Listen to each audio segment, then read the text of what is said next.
Hey,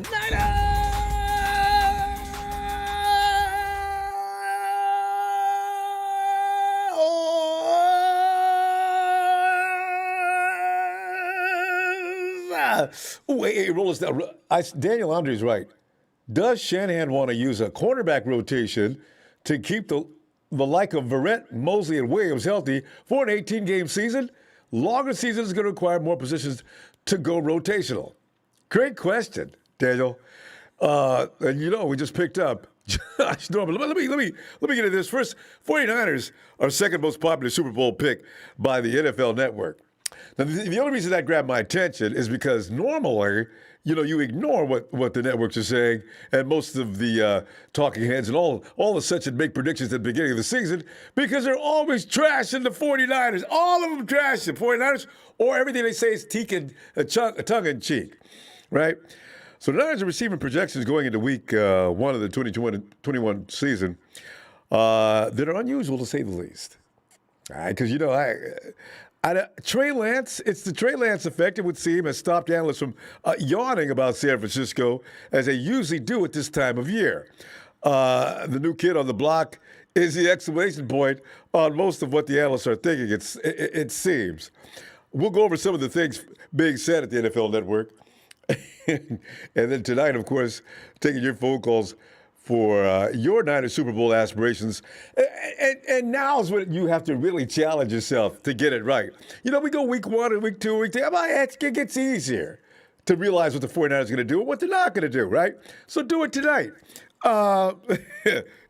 Give me a prediction as to whether we're going to the Super Bowl or not. You can give me the record if you want. We did that already. I'm talking, we don't, as Jed York says, we don't hang division banners. We do Super Bowls. So is this it? Is this the one?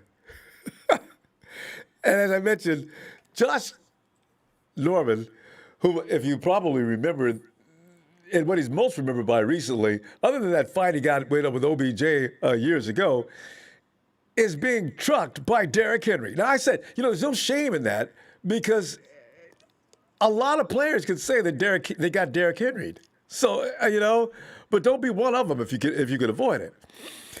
The Niners have reportedly agreed to terms with Josh Norman, per Jay Glazer of Fox Sports. Mike Garafolo of NFL Network reported Norman can earn up to $2.5 million in this deal. I know, right? I thought we didn't have any money. You see, the 49ers, I don't know where they're getting the money from. No, Jimmy Garoppolo's still on the team, so they didn't get rid of him to get some money. So how do they do these things? And then the next thing to think about is if Josh is still capable of helping out. I think he's 33 now, right? He started 16 games the last 2 years. That's pretty much the whole season, so I guess he's okay. I don't know why they didn't re-sign him in Pantherville. And then again, the Panthers are probably reducing. Maybe a budget thing.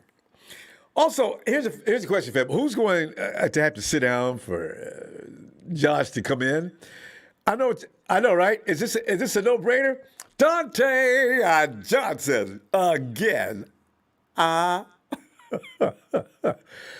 You know what, though? I don't feel sorry for Dante anymore when this happens. It happens to Dante every year. I think the 49ers only signed him as a placeholder just in case they find somebody else they want and they can go. Dante probably called the 49ers already as soon as he heard about the deal.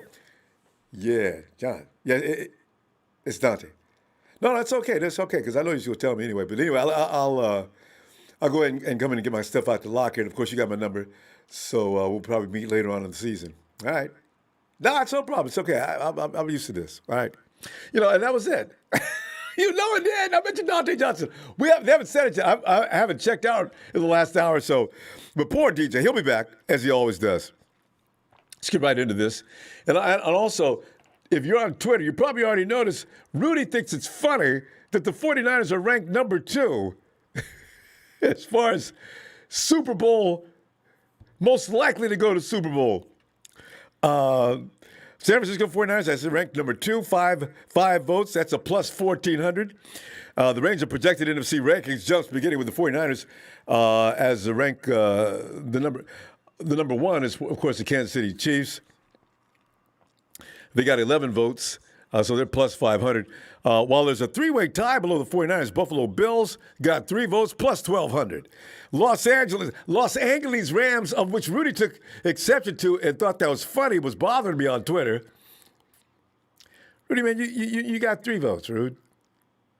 I wasn't there voting. 3 votes. You're plus 1,400.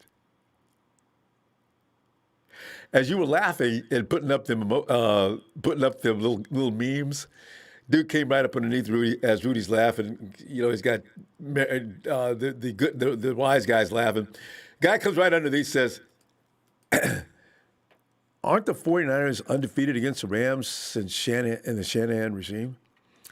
So Rudy, Rudy, you got to live with that, man. That's just true.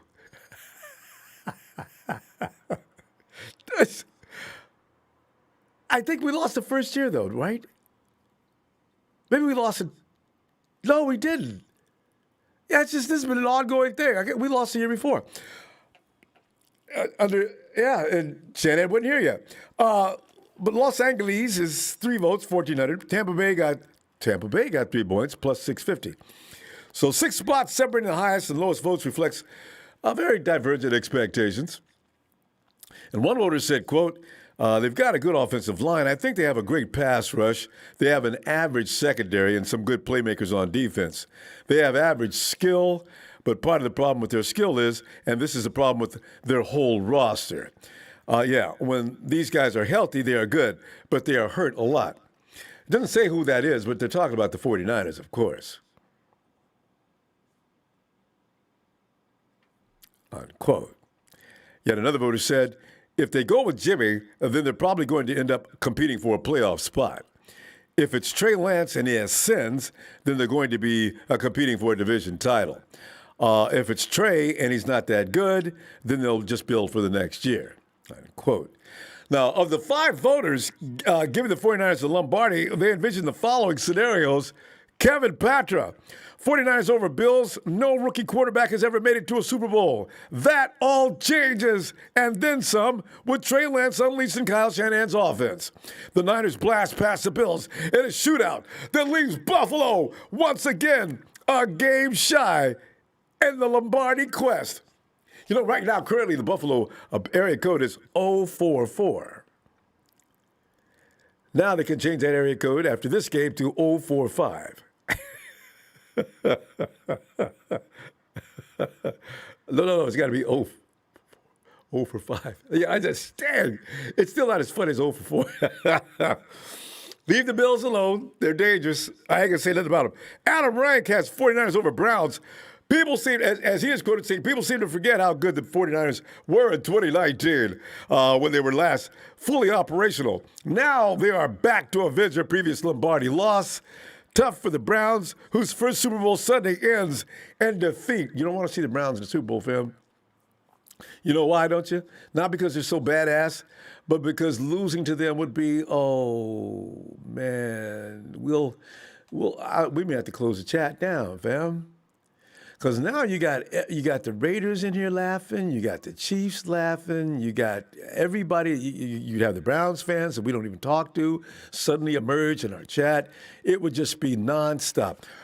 Greg Rosenthal, 49ers over the Ravens, says Greg. Quotes, Trey Lance becomes the first rookie quarterback to lead his team to Super Bowl title after Fred Warner tips Lamar Jackson's potential game-winning throw at the buzzer. Unquote. Mark Zessler, 49ers over Bills. Kyle Shanahan's season-long on-field poem captained by electric rookie Trey Lance crescendos with a dominant offensive showing, 250-plus ground yards against a heartbreaking Bills squad at uber fancy SoFi. Unquote. And finally, Lance Zierlein, 49ers over Chiefs. Kyle Shanahan exacts revenge against the Chiefs in a Super Bowl. And finally, Kyle should step into the arena to start with. Finally, the Niners are back in Super Bowl 56. Maybe you should have hire Rock just for that scene. He goes on saying, and Super Bowl finally brings home the Lombardi with touchdowns from both Jimmy Garoppolo and Trey Lance. So, fam, 11 votes, and there's a huge jump. Everybody else is just mediocre. So this is like, oh man, I tell you. Oh, Everest Hutchinson, top 5 49ers of all time. I still haven't attacked that. Okay, give me one more time, Everest. I won't forget now because I'm embarrassed. Eliana Trinidad. Josh, man, I don't know about this move. I hope he got something good. The good thing for him, Josh knows we have a badass defense offline. He can feel good about that because, it's the thing he's got to worry about is on that game with the Titans because the defensive line, the bigs got to bring him down, fam. That's all there is to it. You don't want that big moose to get loose in the secondary because once he gets up a full head of steam, he's dangerous. He is seriously dangerous. So I don't like to fool with Derrick Henry. I really don't. Pete Corbin said, "Hey, so brother, what do you think about the Josh Norman thing?" I like it. We need some depth. And Dante Johnson is not really depth. Dante's just there because there's nobody else to put there. So maybe I could be wrong. Maybe Devontae Harris is maybe in trouble. I don't know. He may get waived or he may be something. But Pete Corbin, what do you think about? I'm sorry. DJ Malone says. Ronbo, is it against the same 4 teams I mentioned on Friday? Cleveland, Buffalo, Baltimore, and KC. If the Lambs beat Tampa during the season, I'm confident we can beat Tampa Bay in January. Don't us and LA run a WCO? See, because my concern about Tampa Bay is this. They've had a second year to get to know each other. Fam, continuity and time and reps is everything. I still know. I ain't gonna say anything about Tampa Bay. They bother me. Not as bad as Derrick Henry, but they do bother me. Let me hang on the phone right now and see. Hey, Matt. Hey, Ronbo. Matt, man, I'm sit back here going through scenarios from the NFL Network, looking at our chances this year. We've not been ranked to win the Super Bowl by NFL networks, let alone any other network for that matter, to be the number 2 team, even ahead of last year's Super Bowl winner, the Tampa Bay Bucks, which is very interesting. And as I said, I guess a lot of networks are looking at Trey Lance as being the Messiah. So, I don't know. Matt, what are you thinking? Also, are you excited about the Josh Henry signing? Josh Norman, you mean? I mean, Josh Henry. See, Derrick Henry's starting to get into my head. You know what I'm saying? He's scared. I'm going to wake up screaming with, "Oh, Derrick, man, stop. Oh, man, I thought I was on the field. but Matt, yeah, Josh Norman, what do you think? I'm fine with it because I think they need kind of a veteran back there. Sherman's not here anymore, so it doesn't hurt to have a veteran kind of like him give him leadership a little bit. But he's not what he was, of course. Mm-hmm. But it's not going to cheap, non-risky kind of deal. I'm fine with it. Not a problem. Because it was either that or if you had the choice between Richard Sherman and Josh Norman, who would you take? I don't know if I would want Sherman after everything that happened with his his off the field things, and I don't know if that would come in and hurt the locker room. But he's also okay. Good. I was gonna say he also did help us for a couple of years. So I don't know. Though, when it comes to playing man defense, Josh is probably going to be a little better, and we're going to be doing a lot of that. We got a hybrid defense going on right now. We're not going to be in zone all the time. Mm-hmm. So Josh is probably the right guy between the two of these guys. I'm guessing, So, but go ahead, the Super Bowl chances. Yeah, I think Dante's out. So. Yeah, I do too. Everybody thinks Dante's out. Watch him not do it, because everybody's picked Dante. Yeah, right. Every year. Oh my my God. And every year he comes back too. Matt, Super Bowl chances. Are you enthused by what's being said? Some of the scenarios as to how we're going to go about winning this Super Bowl against the Browns, the Ravens, the Chiefs. You know, it's the scenarios they came up with are funny. Yeah, it's even though we love people to talk about if we're one of the best teams in the league or not, but yeah, sometimes you think about it, 2019, there was not many people hyping around us as a Super Bowl team, and they go to the Super Bowl, and there's a lot of times you don't want there to be hype because then there's a lot of expectations, and you don't live up to the expectations. You get the critics, and you want people sleeping on you. And I think people sleeping on us this year, I think it'd be a good thing. It's funny you mentioned that. Tampa Bay last year was pretty much the favorite to actually go to the Super Bowl. And I forget if they said they're going to win it, but I know they were supposed to be going to the Super Bowl. They were supposed to be the best in the NFC.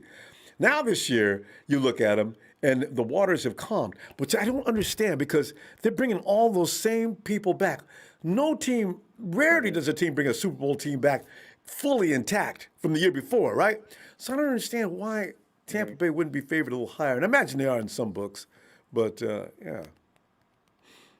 Yeah, everybody rolls out Tom Brady every year and say, "Oh, he's a year older, blah blah blah." We say that every year. I mean, I'm never counting Tampa Bay out. So,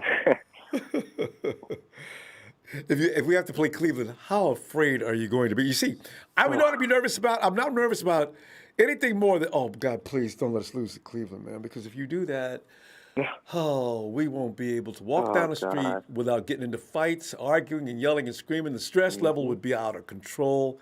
People waiting for you. We'd all become paranoid and jumpy.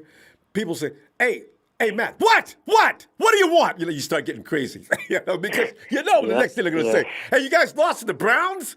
You lost to the Browns? Yep. Oh, man. Whoa. So, I don't want that. I don't think Cleveland's going to make it out of the AFC. I just think it's going to be tough for them.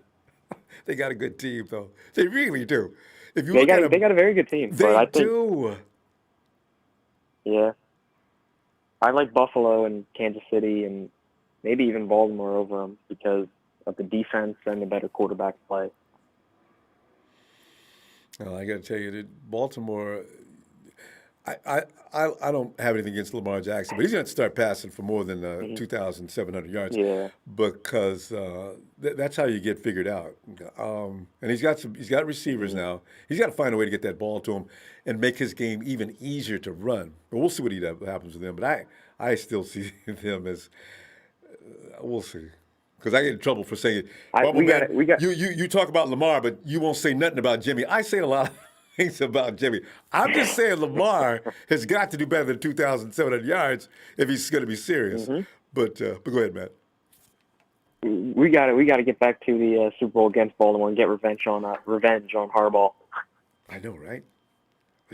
If for no other reason that, play them hardcore because we owe them. And the irony. That would be fantastic. Payback. Yep. Go home, Ravens. Yep. Thank you. We got our 6. How many of you guys got? Quest for 6, man. Starts this year, man. We'll see how it goes. It's been on for a long time. Though. Embarrassingly, yep. You know how long we've been saying Quest for 6? And it's kind of recent, actually. I don't think that we started that until did we start that at 20? As soon as we thought we were badass when Harbaugh got here, right? Yeah. Yeah. We got to get one in these next year or two because we can't be talking about how we got a longer drought than the Cowboys. And see, the window's wide open right now. You got all the talents you need too. This is the year. Stop getting injured, stay on the field, and get the job done. I agree. Yep. Right. And for those Cowboys fans in this chat or listening, this is not your year. Tell them, Matt. We're going to go. I'm going to see you tomorrow night on Raw. All right. See you tomorrow, Ronbo. Good night. Thanks, fam. Here it comes, too. Rev, get here, Rev, and bring it. Bring that sermon. Ronbo. Boy, oh boy. Mm. Well, as I sit here and watch my Florida State Seminoles just play like whatever, but let me start this off by saying, shout out to my family, 49er family worldwide, repping that beautiful red and gold, 24/7, 365. Shout out to the man, the myth, the legend, Ronbo, for giving us this platform to speak our hearts, our minds about our squad. Thanks, Phil. Well, got that out the way. Yep. Let me jump into it. Like I said on Twitter, I'm kind of I saw that. surprised about the Josh Norman thing, but the more I started to think about it, I said, you know what, it makes sense. Let's bring in some depth. Somebody's going to go. Just let him come in and do his thing. That's all we can do. I saw the whole poll thing, and I'm just worried about week one. Yeah. Week one one, game at a time. and week one will start our definition of the season and see how this team plays. Like, I don't get all into the hype and like we just got to play ball. That's what we got to do is just play ball. Period. We're going to win. We're going to lose. It's part of the game. But this team, this is the difference between us and all these other little fan bases. Like, excuse me for saying it, but Donnie Dum Dum and his Detroit Lion Cubs. I mean, dude, let's get serious, bruh. Like, you're going to need a prayer and a miracle come week one when you play us. Like, nobody is worried about you. I saw the talk about how the Rams are the better team. Nobody's worried about the Rams. I'm not. Yeah. I mean, let's just be honest, man. Like, we eat lamb chops for dinner. I mean, it is what it is. Like, I love how we get hated upon, we get slept on, and just, hey, let that be fuel. I said it back in 2019. It's fuel for motivation. That's all it is. So come week one, y'all go. The leagues are going to be on. It's going to get put on notice. You're going to see. This team they have a poise. They have a confidence. And we can get back to being that dominant team that we were. But, it's a game at a time. That's all we can do is a game at a time. We're going to rep our colors. We're going to stand proud. We're going to stand strong. We're Niners. Like, I ain't worrying about all that crap. But all these haters in the chat that Niners can't do this, Donnie Dum Dum talking this Detroit versus everybody and yada yada. Man, stop all that crap for real. Your team went 0-16, dog. 0 in our dark years. At least we won at least 2 games. Like, come on, man. You haven't won a playoff game since Tecmo's Super Bowl was created on Nintendo. Ain't nobody trying to hear that, bro. Like, for real, man. Look, we on a mission, and our mission is go out here and smack you right in the mouth come week 1, week 2, week 3, whatever. You Niners, we stand proud, we stand strong, and that's what we're going to do. But I ain't going to keep it long. Book of Champions is coming week 1. The Rev is hyped. We ready. Yes. Family, stand up, represent that beautiful red and gold. And y'all know my motto and how I do it. In order to be the man, you got to beat the man. Woo! Ronbo, I thank you. We love you. Thanks, See you man. on Monday Night Raw. You know what I'm saying? Can't wait. It's how we do it. Niners stand up. And y'all don't worry about Donnie Dum Dum and all the haters in the chat. Just, you know what I'm saying? Rep your 49 and love and pride. That's what it's about. That's what I'm talking Bump about. all the haters. Yes. All right, Ronbo. I'll holler at y'all. Rev, can't wait. Have a great night, Rev. No doubt. You too. Thanks, Phil. Don Burr has become famous around the Niner Empire. Every community has actually had Rev over for dinner, and those who come in and do lunch, and Rev attends those. I mean, Don Burr attends those. So, what do you say? Don, we just want you to know that you're always welcome here, particularly after that game.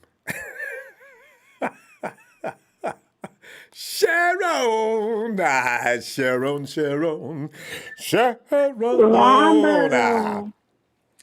Sharon, actually, the Don Burr is drawing a lot of attention, as you know.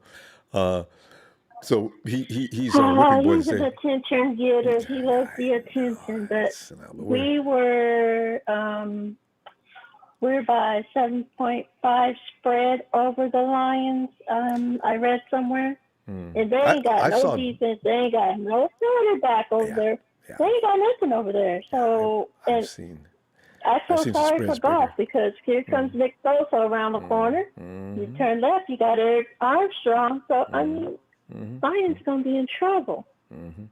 I saw bigger spreads than that too, Sharon.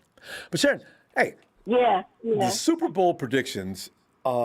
Is this a bad thing for us? I mean, I like. You know what I really enjoy? I think you could pin up in the locker really room. enjoy that we're finally getting some respect. That's what I'm enjoying right now. But the odds, I can see if. I mean, a lot of people are wanting Trey Lance to start because they say we have potential to be the Super Bowl team. So I don't know. But Kyle kind of slipped a little bit in one of his interviews. So I don't know if Trey's going to start this week or Jimmy. I don't know. I think he kind of split. But we'll see who'll start. This is going to be interesting all season long. There's going to be that. Kyle, who are you starting this week? If the 49ers... And he gets a kick out of it. I know, Kyle, if the 49ers ever answer... Actually, Kyle's going to do this every week because he likes having the advantage. Yes. The media's helping him fool other teams into how to prepare for the 49ers. So it's going to be interesting to see how long this goes on. Well, it's going to probably go on until we see who's going to start this week. But I don't know why. I just feel I don't know. I just feel Trey may start, but I could be wrong. But we may see Jimmy, or we may see both. I don't know. We might see Sudfeld. Now, that would be a wrinkle they wouldn't be expecting. Sudfeld. Every DC. What? Does anybody know anything about this guy, Sudfeld? No, he never plays. Oh, Jesus. No. Kyle has done it again. But I think Dante is going to be out, and I feel kind of okay with who we signed today. I mean, he may be potential. He may fit in, but we'll see. Well, he's, 5-6 years ago, this would have been the most. We'll see Dante again next year. No, you won't. You'll see Dante before that. December. Yeah, you'll see. Probably. Well, maybe January. No, December. It's got to be December. I'd say late November, Sharon. We should put odds and bets on that right now. Get a pool going. Okay, I'm going to say late December. Let's get it started, Ronbo. I'm going to say December. Poor Dante. Yeah, well, he's used to it. I don't even think he gets offended anymore. Sharon, you got Baltimore. No. You've got the Ravens are in the mix. You got the Chiefs. You got the Browns in the mix. You got the Bills. All these people believe that these are the teams we're going to see in the Super Bowl. Who do you want to see in the Super Bowl the most?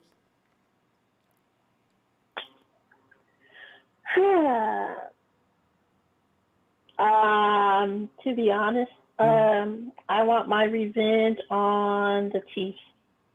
See, but you can also say the same thing about the Ravens because we could have used some revenge on them too, though.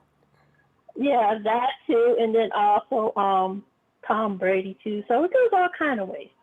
Ooh, but you could get him in the NFC Championship. You're right. That's true.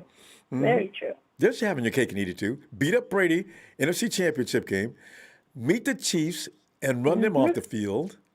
Oh, God, Sharon, that's just too much joy for one fan base. I don't know if we can't even, don't even pray for that. I don't know if we can handle that much joy. You'll hear from the heavens echoing, I think you 49er fans have asked for a little too much and greed is starting to set in. I'm not giving you nothing. And that would definitely shut up all the haters that we get in the chat. We need to go somewhere. Oh, God. We'd be so lonely in there, Sharon. We wouldn't have those meddling, irritated, obnoxious fans. There's nothing for them to say. We got 6. We beat everybody that needed to be beat to get any kind of respect. What are they going to say? We'll never see Don Burr again. Yep. Raider Carlos. Did you know that Dante Pettis is not with the Seahawks? I think he's with the Giants. No, the Giants waived him yesterday. Yeah. Oh, okay. That's what I thought. Oh, Dante! Dante. He's playing with his cat somewhere. He just now felt the urgency. He's sort of like semi-apologist. I guess, I should have felt the urgency. I guess I didn't. Dante, what is wrong with you? He's the kind of child. Do He's you too do busy drugs? chasing his cat. Well, he needs to stop because unless he's playing with the catnip as well, with the kitties. I mean, the guy's weird. Playing with the yawning ball. God, he's got all that talent. That's what burns me up. Do you know how many of us would kill for his ability? Dante Pettis can play football. He really can. But his mind isn't a football player's mind. No. Mm-mm. Hey. No. Well, I hope he's happy. You know, his father has probably got him in his will, you know. So Dante doesn't need to worry about money. Yeah. He's got his cats. He's got whatever else he's got. And Donnie Dum needs to go and sit down somewhere because he knows he can't play against us. There's going to be Niners all day, red and gold all day in your face. So At your place. We wanted Detroit. mm-hmm. They can wish. We get one of these every year, Sharon. Remember the guy from Cleveland? Yeah, we do. Tampa Yeah, Bay? we do. Yeah. We didn't get one last year, though. I don't think. I can't remember one No, last we year. didn't.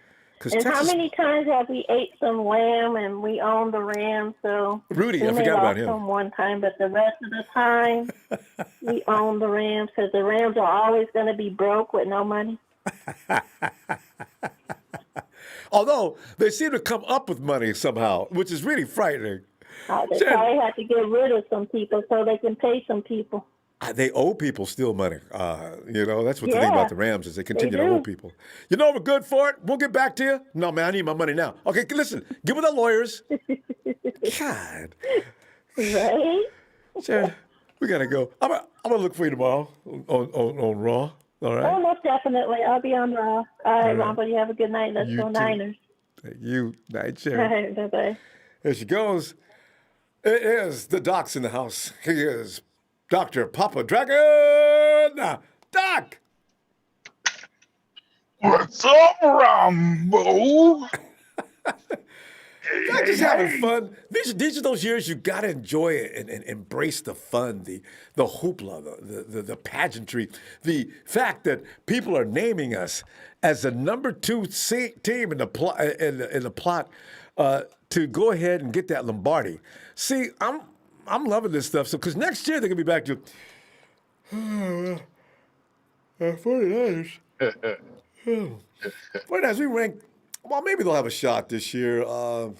But we put them around number 12. See, Pop, these are one of those things where I said, no, they got to be kidding me. And Pop, reflect upon that with Popisms, Dr. Popisms, and tell me, is it $2.5 million? Is it worth it to put on Josh Norman?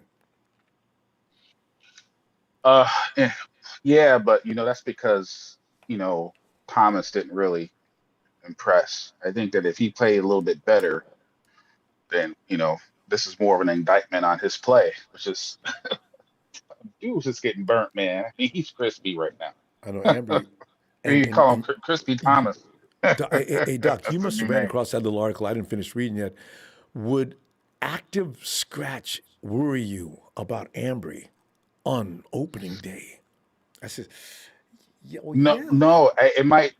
No, it's a good thing. I think for him, it's like he didn't play a full season, because of He ain't COVID. ready. And I He ain't keep ready. trying to explain to people. I know I keep screaming out COVID, COVID, COVID, and I keep doing it Well, it's true. because It's a reality. it's for real. It's Yeah. for real. I mean, my daughters have had 3 COVID tests last week, Oh, and the school shut down next week, so it's real. A lot of Oh. people don't want to believe it's real, but it's real. mm.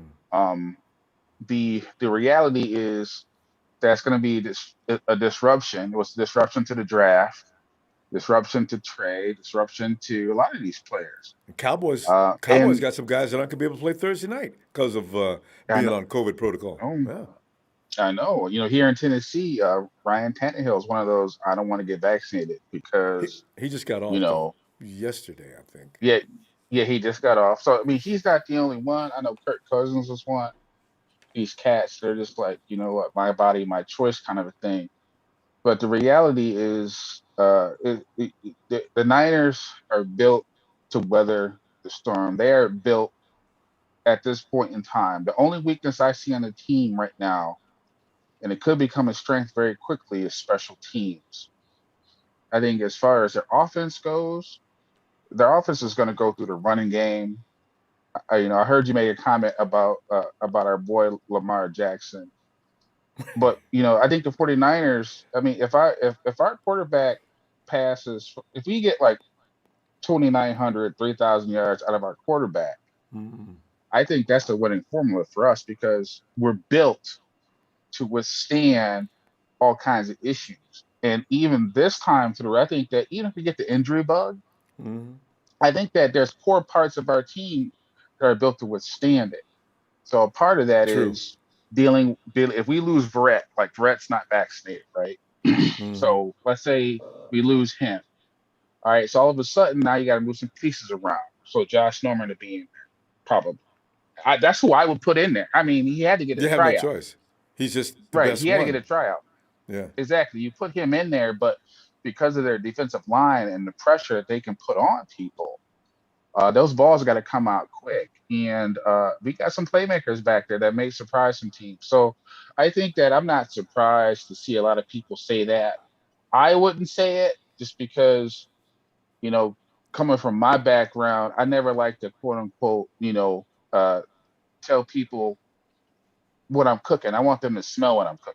You know what I'm saying? So I think overall, it's just really a nice nod to the 49ers right now that they've done a lot of things with a very deep defensive line, with a very strong running game. And the biggest key that they have right now, they have it covered. I mean, any team that loses a quarterback in our division is done. It's done. Yeah, actually. Is Yeah, look. when Yeah. Jimmy, yeah, when Carlo, yeah, when Jimmy Cardinals. Yeah. when Jimmy goes down, knock on wood, because I want Jimmy to be protected. I want him to be protected by the football guys. I want him protected by the mafia. I want He him protect. probably is.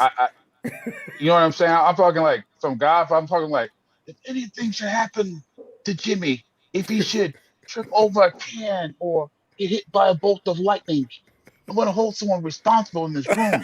So I love that.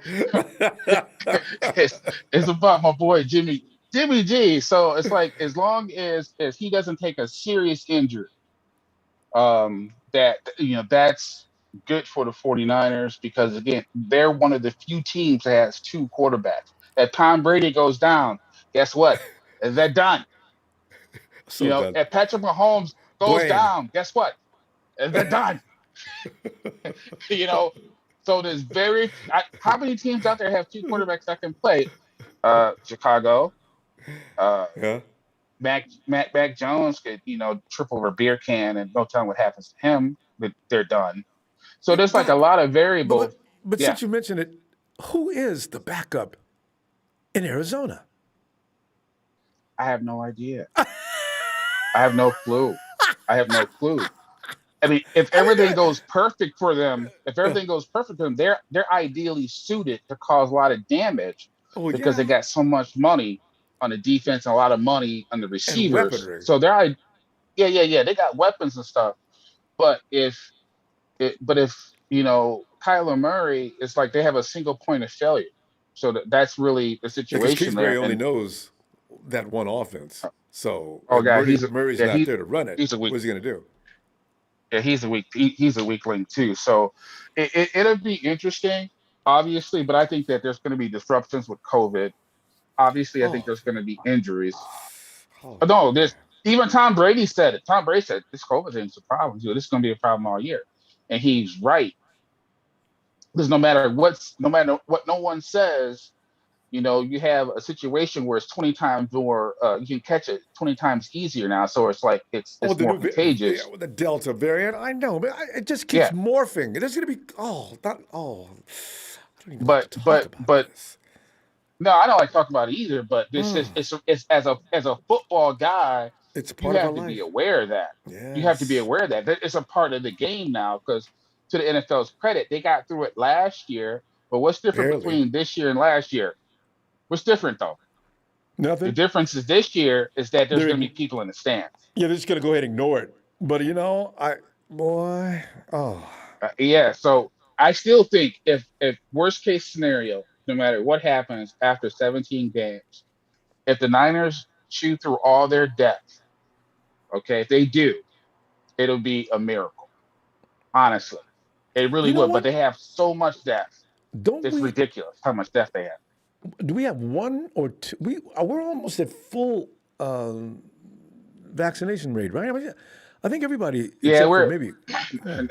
they have like 2 or 3 players left. But look at it this way: out of all the teams, the 49ers had the most team. They had the most players claimed off of waivers. Okay, Yeah, so that that's shows you true. how much depth they actually have.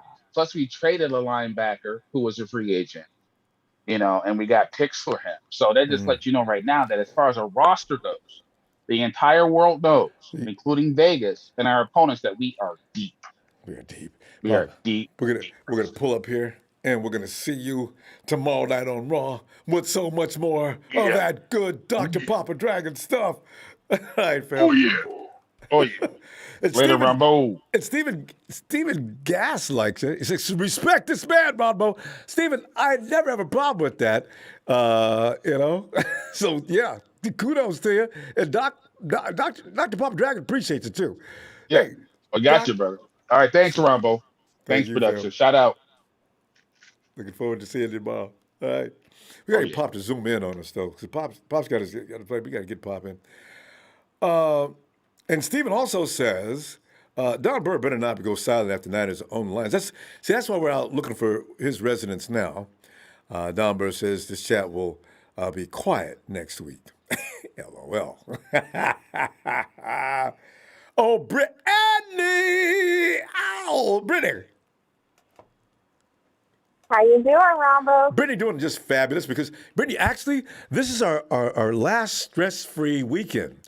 Because Brittany, one thing about having to play the Lions next week, the fear Yeah. is going to get deep, and not so much because of the Lions, but the embarrassment of losing to the Lions will be more than any one of us can stand. And Don Burr will Right. then become a permanent resident for the rest of the season because no matter what happens, Don would be circulating here saying, we could go like 15-1. But DB would still be Right. saying things like, yeah, well, that's all right. Y'all may be tough, but you wasn't too tough for the Lions, was you? At that point, I think we'll have to exercise our right to ban him. But anyway, we don't want to have to do that. That's copping out. So we'll look past that. And Brett, give me some about anything else you want to do besides Don, and especially about the 49ers being rated as a number 2 team to go to Super Bowl 56, and your feeling about Josh Norman. I'm gonna start with Josh Norman. I think it's good because we are getting depth at the quarterback room, which is great because I'm a little bit iffy about Dante Johnson, but still the fact that we signed him, even though Twice. Norman Twice. had some up and down moments, it's still at least something good because he is a vet and he has had a good season a little bit with the Bills last season, so that's at least something. But all in all, I have no negatives about it. That's good depth, so if anybody goes down, we're good to go. We're covered. Yeah, I agree. Because Jason Verrett has already suffered a little bit this season. I'm not sure how serious it was. I'm not sure if it was just a hamstring or what, but he took some weeks off Right. to recover. So, any I one of these think he guys should could have it be- because this is a rough game. Right. It is rough. Injuries happen, and it's impossible to avoid, but it just happens, and you got to, go through it, heal up, and you got to come back stronger. So It's part of the game. I think he should be okay this week, and I don't know if there's practice tomorrow, because I think also tomorrow is supposed to be the day Trey comes back from his chip on his finger. You know what, though? That's a good question. Normally they don't practice on Monday, but that's only if we don't play a game. It's time to fly into the Detroit area anyway. I don't know which day they're going to do that. Right. I'm guessing like Friday may be the day that they're going to fly No, up to they're gonna Detroit. go earlier than Or- that. I think because Like, there's no time to Friday get rid and of. Thursday. Yeah, because there's no time to. Probably Wednesday. No, they got to practice. You might Yeah. maybe Thursday because they got to get used to the time zone. It takes a couple of days, right? Right. So you can feel Mm-hmm. normal. So yeah, I Mm-hmm. mean, I don't know, Brittany. I don't know. But the second best team to go to the Super Bowl, I'm not going to get too overhyped because anything can happen. But that's how it's supposed to be because so far from week to week to week, the only team you saw out of the NFC West that was the second best team to go to the Super Bowl was the Rams. And I'm like, the Rams? What are they going to do? They have nobody on offense. They have nobody on defense except for two people. So what? What makes you think they're going to go with Stafford? I'm a little iffy about that because he's going into a new system. And he's So, coming from a division that does not play the kind of defenses played in NFC West. This is why I'm looking for. A lot of times teams put way too much in credit on the QB. Stafford, I agree. man, I can't wait to play I agree. Stafford.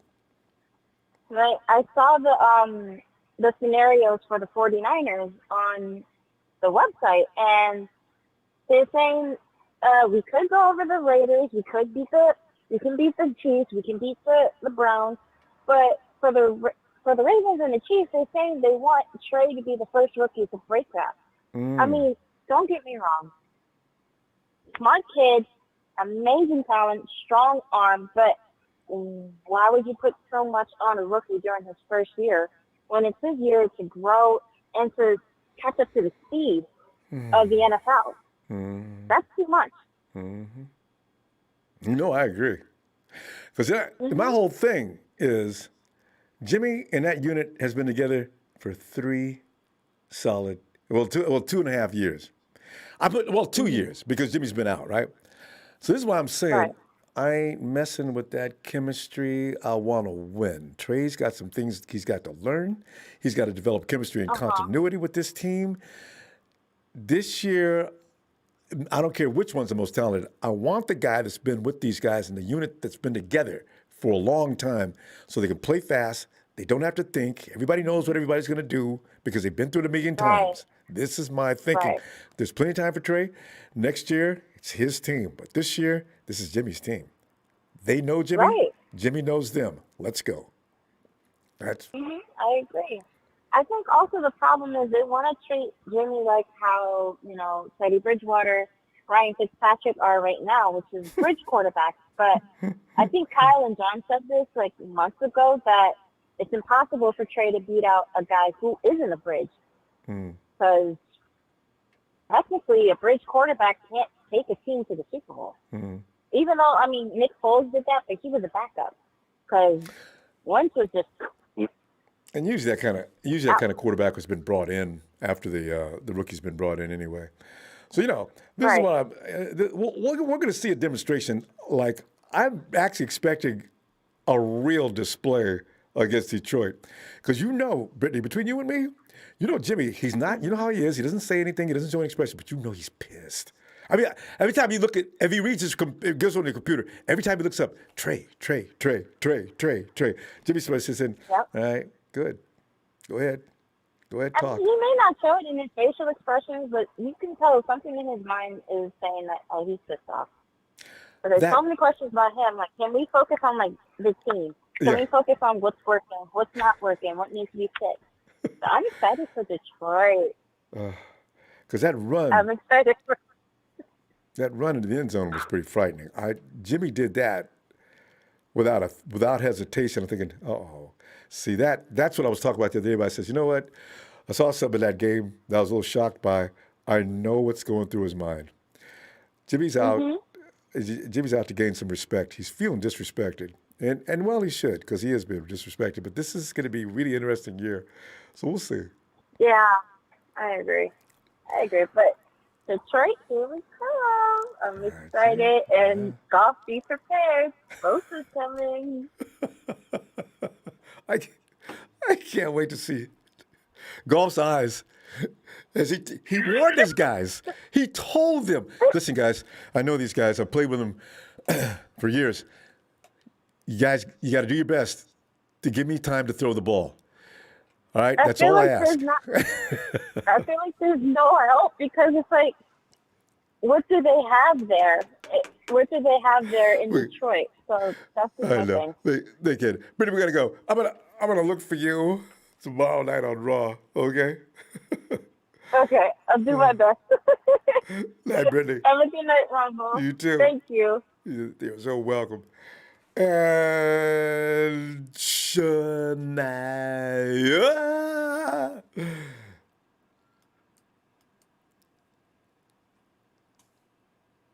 Shania. Hello? There you are. Shania. Come on in, Shania. What you doing? We're a little early tonight, huh? So, I think you're going to the Super Bowl. Yes, you do, huh?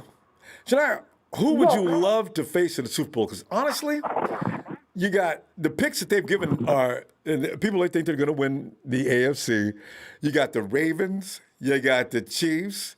You got the Bills. You got the Cleveland Browns have gotten into the mix somehow. So now, which one of those teams do you least want to play, and which one would you like to play the most? I want to play the most is Chiefs. Chiefs? Yeah, same here. Because if anything goes wrong, at least it was the Chiefs. Now I want to get back for them for the Super Bowl. And then there's that. Revenge. Which is a bigger revenge than playing the Ravens because we just played the Chiefs and played them, the Chiefs and the refs, and lost in the last closing minutes. So, this would be even more sweet. Exactly. Yeah. So I'm looking forward to that. You know what, though? For some reason, I don't see the Chiefs making it this year. 3 years in a row to make it to the Super Bowl. When is the last time I don't think a team's done that since the Buffalo Bills, way back in history. So. Yeah, I know. It would be sweet to face them. It's not easy to keep going back and forth to Super Bowl year after year. That would be just like, what? Here they come again? No way. So they're going to have to beat Buffalo. They have to deal with Buffalo. Cleveland is ready for them this year. The Chargers may launch an assault. There's the Raiders, for some reason, have a way of beating the Chiefs. So maybe that could be the spoiler. You lose by whatever games. So what's to say about the Chiefs not taking any time off and going deep into the playoffs every year? That wears on a team. Mm-hmm. So we'll see. Wore them last year. Offensive line. And for all these people that say we're going to lose against the Detroit Lions this Sunday, we are not going to lose. Realistically, physically, it should not be possible. Detroit does not have enough horses to actually run past the 49ers. That's the number one thing. All right. So losing would be a fluke, an accident, somebody screwed up type of thing. I don't think, not in game one. So I feel good about that. Shania, what else you want to add? Nothing. I'm just going to sit down and shower so I can get back to work. Okay. Oh, you actually Shania's at work. If you see the Cowboys, wave at them for me. All right, Shania. Have a great night. Appreciate you. All right. Can I get a 49 shout out? Sure you can. Niners!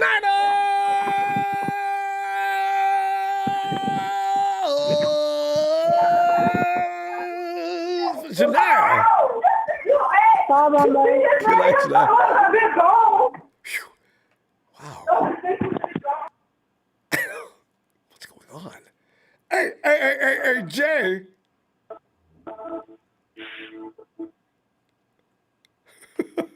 Jay.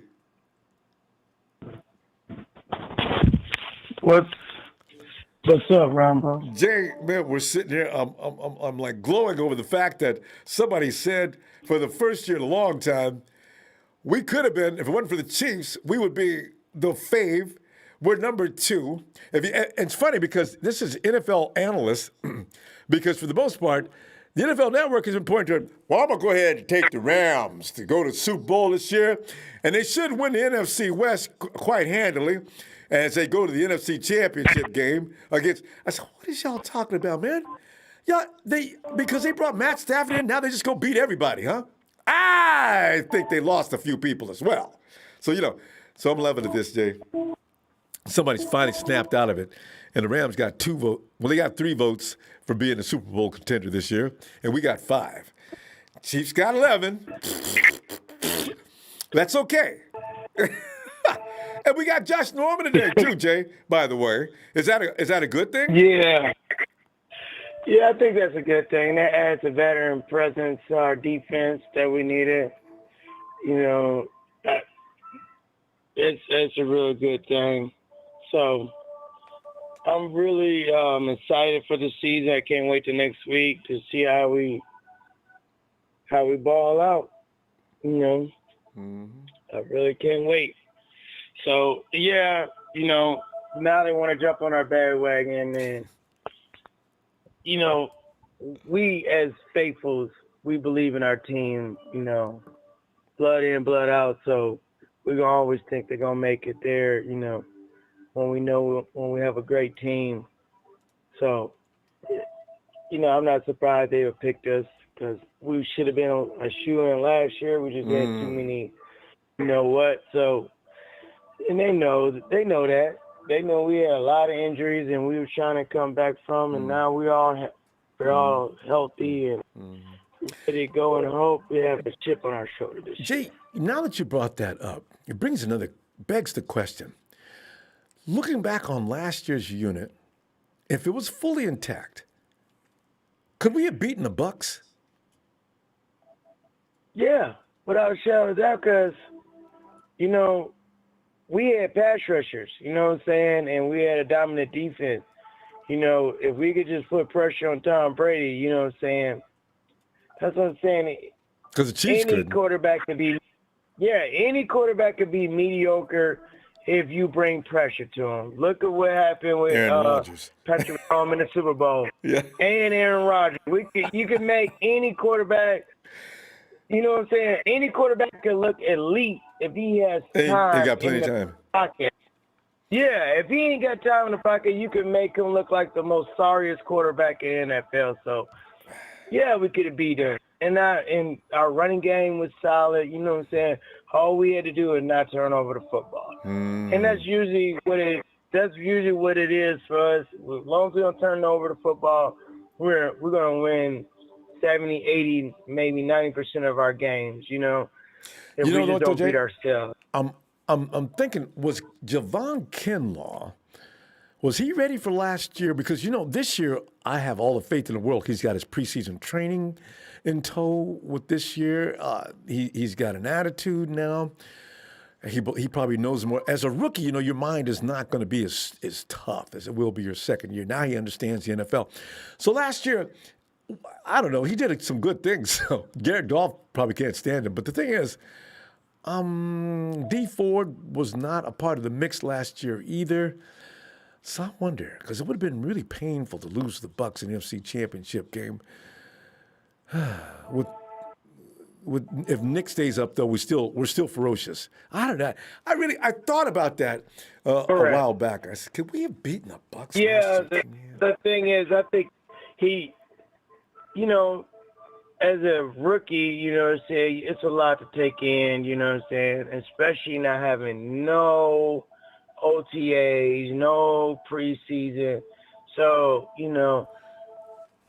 even though that position is one of the positions where you can come in and dominate, in game one, if you just have technique and you're very strong. So, it ain't like a quarterback that's got to learn a lot, knowing his players, knowing where to throw the ball, where, how to read coverages, But at the same time, I think he's going to have a good year, long as he stay in his head and he don't have to feel like he got to fill the Forrest Buckner shoes.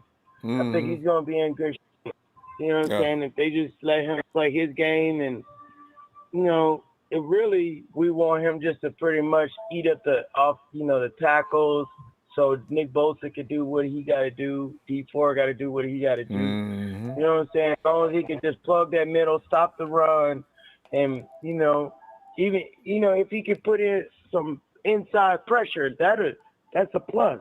You know what I'm saying? But really just to, do like Justice Smith did, get up the guard and the tackle or the guard and the center, drag take him around. them to a hold them, and let our defensive ends eat. There's gonna be some things going on with D'Amico. He's gonna have these guys doing some things that we're not probably used to seeing. A lot of what we saw last year might have been D'Amico football too, but so we're gonna see more of that this year. So active and more aggressive. I can't wait. We've already seen a little bit of what that means against the Raiders. Yeah, we need to be aggressive, and that's what I like to see, because then a lot of people can't really gameplay, because if we just always sit in cover 2, you know what I'm saying, defense, zone defense, and people even though we was real good at it, but I want to see us get some more turnovers, you know what I'm saying, force these quarterbacks, these running backs, to turn over the football so we could get our offense opportunity to score more points. A little more bully ball out there. Beat people up. Have them scared. Correct, Ronbo, exactly.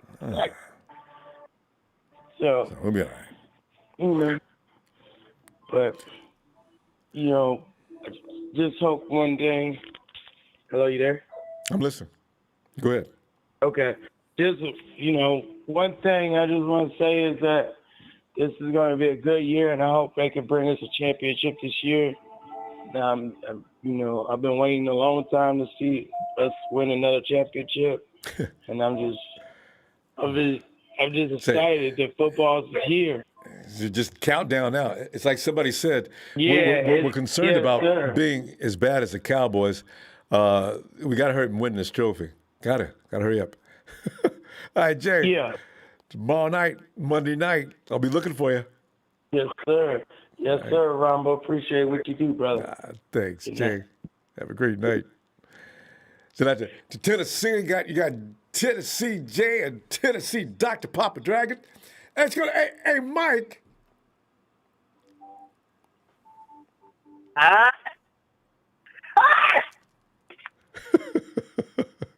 Mike.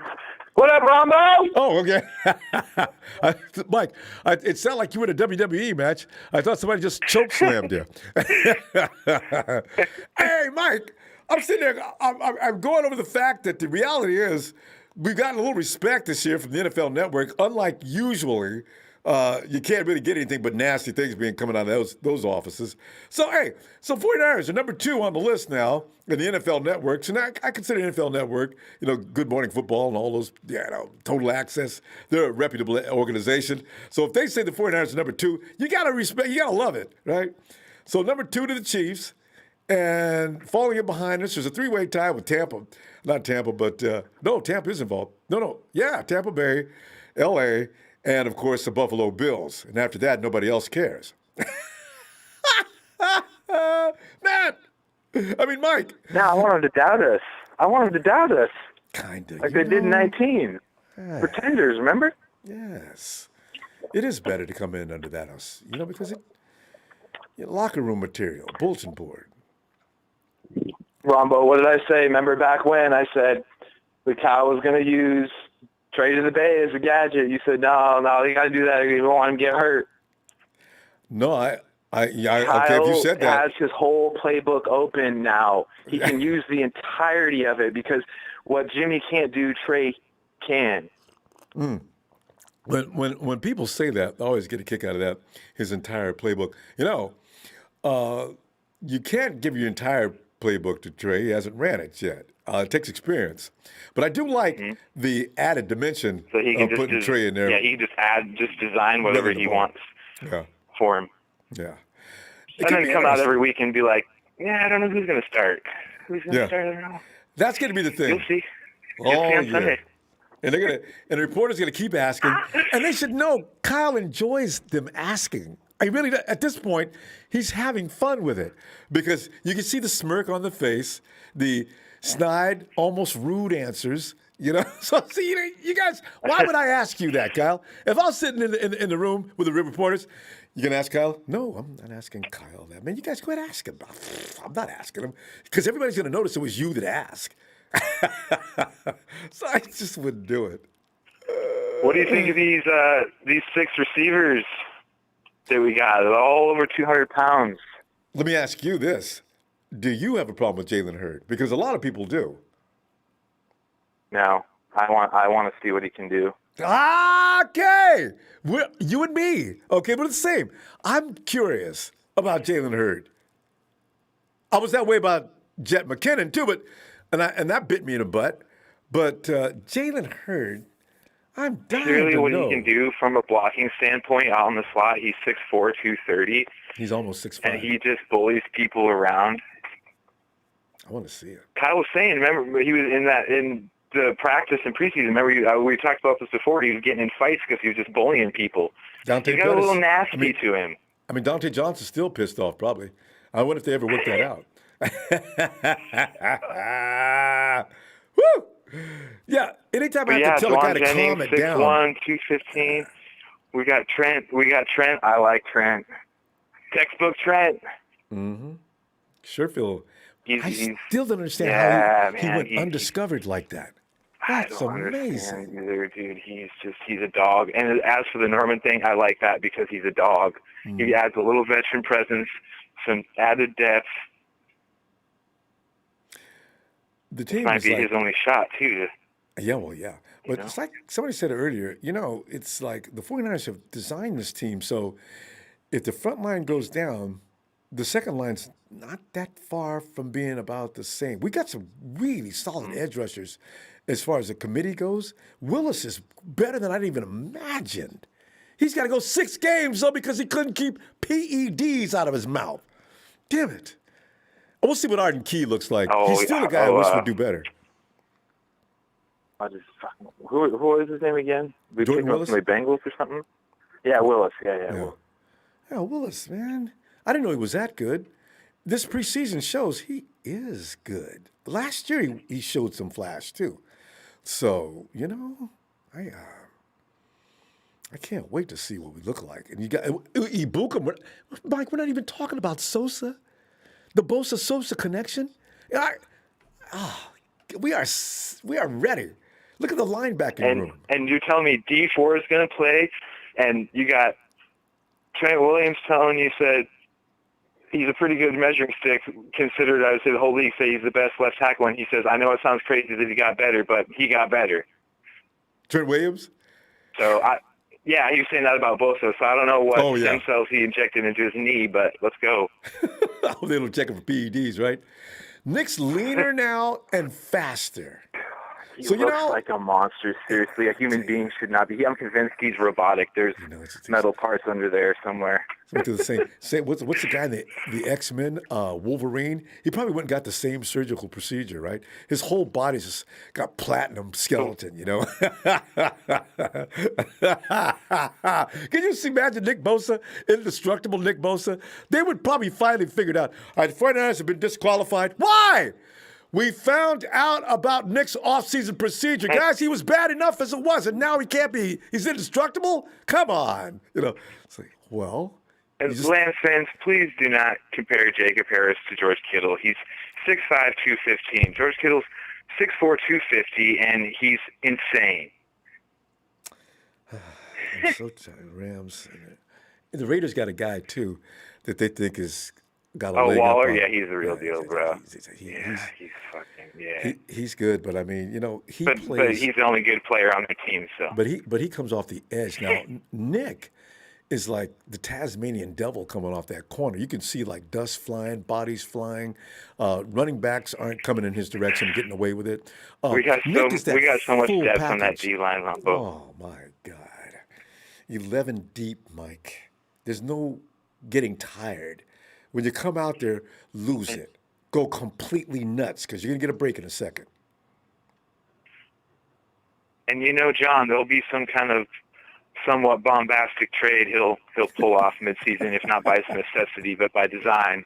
Because he already said that there's teams looking at the D line crew, because our D line coach just creates a monster. He makes these guys insane. I don't know what he feeds them. Hey, Mike, you're going to see, if Kerry Hyder looks like back down to earth and normal this year, you'll know it's Chris Kasorek is the MVP of that defensive line. Mm-hmm. Mike, we're going to go. Hey, look, Mike, if you got time, I hope you got time for us tomorrow. I'll be back tomorrow looking for you. All right? All right, Ronbo, shout out to the faithful. Let's go. 75th anniversary. Let's get that 6.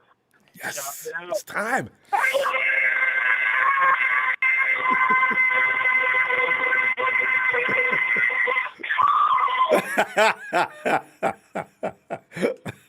I love when he does that. Hey, good night, Mike. Hank! Ronbo, my guy, how you doing? Oh, Hank, we always sit back here mulling over these thoughts. Because this is the last week of being calm, right? From here on out, it's like pins and needles. Because no matter who we're playing, there's always that thought in the back of your mind. I know we're confident. We're faithful. We got faith. We believe. But there is still the NFL possibilities. As a movie with Al Pacino, any given Sunday, it can happen. It doesn't have to be anybody's fault. It's just the way it happens. But anyway, number 2. Ronbo, as far as good Super Bowl. One small request I have for you in production. I would like to kindly pause my time if at all possible. Ronbo, can I get the Jimmy G song, man? You know I love that. I didn't really know if that song was the second time I've been asked about that. All right, let me get boom, boom, boom, boom, boom, boom, boom. He's Justin Garoppolo, and everywhere he goes, people know the part Jay's playing. Standing tall on the grass, sticking every pass. Ooh, what they saying? Oh, there'll come a day when Jimmy goes away. What'll they say about him? In the end zone he'll throw, 'cause he's Justin Garoppolo, and life will go on without him. I love that. Don't make me laugh, Hank. Ronbo, you're the man. That song kills me. Anyways, man, back to the topic at hand, Ronbo. I'm gonna kind of take us back into reality, Ronbo. All right. I just want to. All right, I got a couple questions for you that I want your honest feedback from. All right. How do you feel about releasing Ha Clinton Dix? Because I see that as a problem. Wait a minute. Did we do that already? I yesterday they were talking to him. Hey, I forgot about him. You know what? Clinton Dix has been around to every team in the league. And when he came to us, I said the same thing you're saying right now. I had the same. Clinton Dix, I don't know if he can really help us. I had the same reservations as you're talking about right now. Why are we signing him? Yeah, Ronbo. I mean, I'm not an expert, as far as these, once players don't make the 53-man roster and all, but as far as I understand, we don't have that man no more, and that would have been a key piece in our secondary. Wait, which guy? And I completely, Clinton Dix. Oh, yeah. So I honestly think that was a big mistake, and I feel like he's not going to have trouble finding another team. He might struggle a little bit, he's a little washed, but I feel like he would have been a key piece in depth I thought he for our came back. secondary. Yeah, Hank, are you sure? I thought he came back. Rumble, last I read on it, he didn't make the 53. So I don't think they put him on IR. But they said they were in talks with him Tuesday, Wednesday. You know what? I've not followed that. You might be right if you read something within the last 24 to 48 hours. I just realized I'm not. He might be gone. I don't know who's going to take. We don't have another center fielder. Hey, I hope I'm wrong, Ronbo, but all I know is he didn't make the 53. So in my head, he's not on the team. But that really concerns me. But anyways, to our team right now, Ronbo. Oh, wait, here you go. What's the bread and butter? Johnny Ellis says he's on the practice squad. That's what they did. They signed him to the practice squad. Okay. So he's on standby along with Travis Benjamin. The 49ers put a lot of guys on that squad they can bring back up at any time. We missed signing up on, of course, the guy Simba. We lost him, but yeah. So he's back. Yeah, no, he was a good kick returner. So I was actually looking forward to him making the team or being on the practice squad. But that's good news. I mean, the fact that we have Haha on standby. But Ronbo, I have another question for you. What's the bread and butter of our team? I'd say the defense right now, the frontline defense, the guys in the trenches. My opinion would be the run game. Without our run game, we are in trouble. Yeah. And the biggest factor for our run game, Ronbo, is the offensive line. And we are not good at offensive line right now. We got Trent Williams. So? That's great. I mean, Ronbo, we're not good depth-wise. And we kept Tom Compton, who, I definitely want to get rid of him. And I don't care who else we bring in. I mean, I'm good with I think he's the reason Trey broke his finger, to be honest with you. Oh, man. So, was he in the game during that time? He was in the game, huh? I think he was, Ronbo. I mean, he's the backup. I mean, shit, who else was in? I mean, it wasn't Alex Mack. So, I mean, I think it was Tom Compton, and whoever that defender was, he came right up the middle. Yeah. Well, let's see. Yeah, that wasn't Mack. Did we have Josh Brindle? You know what? The center position is always really scary. But you know what? On both left and right side, Mike McGlinchey, you can run with Mike. You just got to worry about the pass protection. But Mike McGlinchey, you could run behind him all day. He may actually be on par with Trent as far as that run game goes. No, I agree with you. Mike is he's pretty damn good in the run game. Pass protection, not so much. But Alex Mack, our center, was making headlines for all the wrong reasons. I think you know what I'm talking about with the excess amount of towels this fool needs, and Jimmy feeling like that football was dipped in water before he got it, which is disgusting. That's pretty funny. I've never heard of such a thing until this year. I didn't know about Alex when he was in Atlanta having perspiration issues, so this is pretty funny. I can't imagine what that is like. I mean, is he just dripping wet out there? That's pretty weird. That's definitely a little strange considering the fact they already have a towel tucked in back there. So I don't know what this fool is doing on his off time, but he needs to stop. You know, you've seen guys with sweaty palms and hands, feet, right? Maybe they could take the same medication or drug. I don't know. Maybe they want to have drugs. I don't know. But you go ahead. My last question to you, Ronbo, is how many games do you think we're going to lose this season because of Kyle Shanahan's ego? When you throw that in, I was ready to answer to you through that part of the portion of the question. And wow, Kyle Shanahan's ego. Oh man, Hank, I'd have to think about that for a minute. We may lose a game because of that. I can't imagine more than that. Ronbo, the man is an amazing play caller. I mean, I'll give him that. He's an amazing play caller, but when it comes to decisions, he's not the best.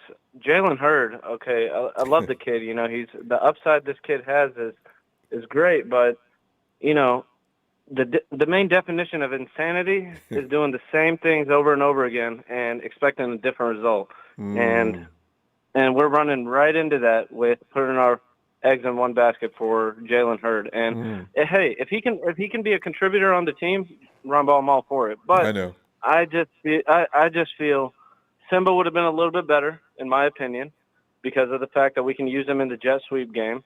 We can use him as a returner. Jalen Hurd, I don't even know if he's going to make it halfway through the season, Ronbo. And I'll tell you this, when Debo goes down, I'm not saying if Debo goes down, I'm saying when Debo goes down, we're in trouble. Well, maybe not, because, this year they've got more than two guys, all right? So usually that's all we got. We got one or two receivers and maybe a third one that's like marginal. But this year you got four solid receivers, I'd say. You got Sanu and Sherfield will be fine. Ayuk and Debo, both of them got hamstrings. So we'll see. That's why I'm counting Hurd on needs Sanu to come to through. do something, Ronbo. Yeah, I know. We're going to find out. He's looking like he's going to play the piece that Emmanuel Sanders played for us in 2019. Mm-hmm. And and if you think about it, Emmanuel Sanders, he wasn't an amazing contributor. It was his value on the team, his leadership, and it was the fact that he got the other guys going. He did. And I just with Debo, he's injury prone, Ronbo. Yeah. I mean, as much as we all love him, he's injury prone. I'm counting on him to miss 5 games out of the season. Oh, Hank, please stop! You're killing me here. All right. Tell you what, let's see you tomorrow night. Don't think that way. Shh, quiet. He'll be fine. Hey, Ronbo, okay? I'm a realist, man, but it's great talking to you, brother, and I appreciate the Jimmy G song, man. I'm going to be requesting that a lot more often, but you have a good night, all right? I'm going to be singing a lot this year. All right, every touchdown, you get that song. All right, good night, Hank. Take care, fam. Boom, boom, boom, boom. Well, I tell you what, Jimmy G's going to shut a lot of people up this year. I already know it. Whenever I get these kind of intuitions, I said the same thing about Jimmy Ward when he broke out. I said the same thing about Eric Armstead when he broke out. I said the same thing about Robert Saleh the fall. So I've got a stronger vibe for this one than any of them. So look out for Jimmy this year. Hey, Charles. What's going on, Ronbo? Charles, man, I'm laughing at the fact that the NFL Network screwed up this year. They normally enjoy hating on the 49ers and saying things to rile up the fan base. 49ers, they're picked up. Well, we're looking at them at number 30 on offense and number 27 in defense. Should give them pretty good. They could be looking at a top draft pick next year. Why y'all looking? Man, did y'all even look at the team? 2019, they were talking like this, Not that bad, but they said the 49ers defensive line was going to be very stout, but they didn't like the secondary. Remember that? And the secondary turned out to be a strong unit and did a great job that year. So, people, man, so when they start talking like they do, I'm scared now because they said too many good things, Charles. And how do you feel about our new man, Josh Norman? Well, I like Norman. Having him, it eases my nerves. Yeah. I was hoping Avery Thomas would come through. I liked his college tape, but obviously he's not he's not developing right now. But so I like him because of he gives us more stability. I was hoping, it was a far cry, but I was hoping we would sign, Sherman back, but Yeah, he's having. Sherman's got he's got a mental situation going on right now and a family problem. Well, I know he did a few months ago. All that could have been changed by now, but all it takes is for someone in the front office to come in and say, look, we got him some counseling.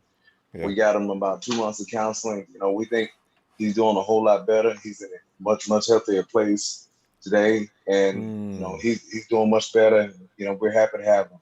And then I like that's all they have to say. That's all they have to say. They can say he's in shape, he's mentally prepared, and his presence instantly gives quarterback fits, man, fear. And so I really wish we could add him if he's physically and mentally prepared, but that's neither here nor there right now. But you're right though. He brings a toughness. I love it. In many areas. Yeah, that's having him on the defense, it took away half of the field. And that's one of the things people always say, well, Jimmy G took it to the Super Bowl. I think Bridget Sherman had a whole lot to do with it. When quarterbacks are afraid to throw at Rich, that shrinks the field. And so I think that made everybody want to pick on Mosley, but that said, they gave us the advantage in every game. And so I missed that part. But adding him, it gives us an advantage. So I love the addition. I like one of the things that guys have been talking about is Hurd. And so Hurd is I really want them to bring Jalen Hurd back slow. You know, he just he's coming off an ACL tear. You know, ACL tears, not everybody comes back like Adrian Peterson did. Adrian Peterson came back That's and not he was human. ready to go. Yeah, Yeah. played harder than ever. Yeah. So they brought Jalen Hurd back slow. They brought Bosa back slow. You know, that's really cool. You know, I like that. So if he gets back to playing, you know, full throttle by the end of the season, I think, you know, that's a really good goal for Jalen Hurd, even Bosa. So I like that. I really wish we would have kept Clinton Dix. Okay, You know, wait, Charles. What do you know about her? I haven't been following. I heard the 49ers were in talks with HaHa the day after they cut him, but I didn't know where that went. They did not come to any conclusion on those talks. He is gone. Yeah. Well, they probably said they were going to sign him in the future. Maybe they could have added him to the veteran practice squad. Yeah, because we have a veteran practice squad list now. You know, we didn't have it for last year, but last year they added that because of COVID. And maybe because of COVID, I don't know, but they added it. So I wish they would have signed him. Maybe they could even sign Pettis to the veteran practice squad. Charles, wait a minute. I thought you was one of the people who do not appreciate Mrs. Pettis' baby but boy. You can put him, but you can get him on the veteran practice squad and, you know, keep him around just for emergency purposes. I don't like him, you know, because he wasn't tough enough. But, you know, he's been through a lot. You know, who knows? Maybe his mind has gotten right. Maybe. Yeah, maybe he has more grit to his game now. You know, maybe he's a little bit faster. Maybe he got more grit to his game. I don't know. But putting him on emergency, you know, that doesn't hurt. He's familiar with the offense. Listen, Charles, I agree. Dante Pettis can play if he would. I mean, his route running, it amazed me when I first saw him. I said, look at that separation he gains. And he does that to everybody. And then all of a sudden, he got hit NFL style. And he said, I don't know if this is for me or not. Dante, over here, where you going? Oh, no, I know this ain't for me. You know, so, you know, now he's good. Dante showed Kyle he wasn't serious, and Kyle benched him. And now he's in wherever he is. The Giants waived him yesterday. Yeah. Well, I'm with you about Jimmy G. You know, I really think Jimmy G's going to have a really good year. I think he's going to stay healthy. I think he's going to prove everybody wrong. And I can't wait the first game. You know, he's going to get. I say the first game he's going to get over 300 yards, and he's going to start proving everybody wrong. I'm telling you. He's become a man on a mission now. It ain't just playing football. Now he's playing. Yeah, he's not playing timid. You know, getting Lance lit a fire in his behind. You know, and I'm telling you, he's gonna prove everybody wrong. So I can't wait to see this new Jimmy G that's gonna come into the season. You know, he's probably gonna be leading. He's probably gonna be top 5 in yards from scrimmage, passing yards from scrimmage. And then wherever he goes after next year, he settles back down to just nothing, you know. but this year, you fire him up. He's got skills that people don't want to acknowledge. Jimmy G can play football, but there are those moments. But now he's matured in this system. Everybody knows each other. I'm looking for big things. And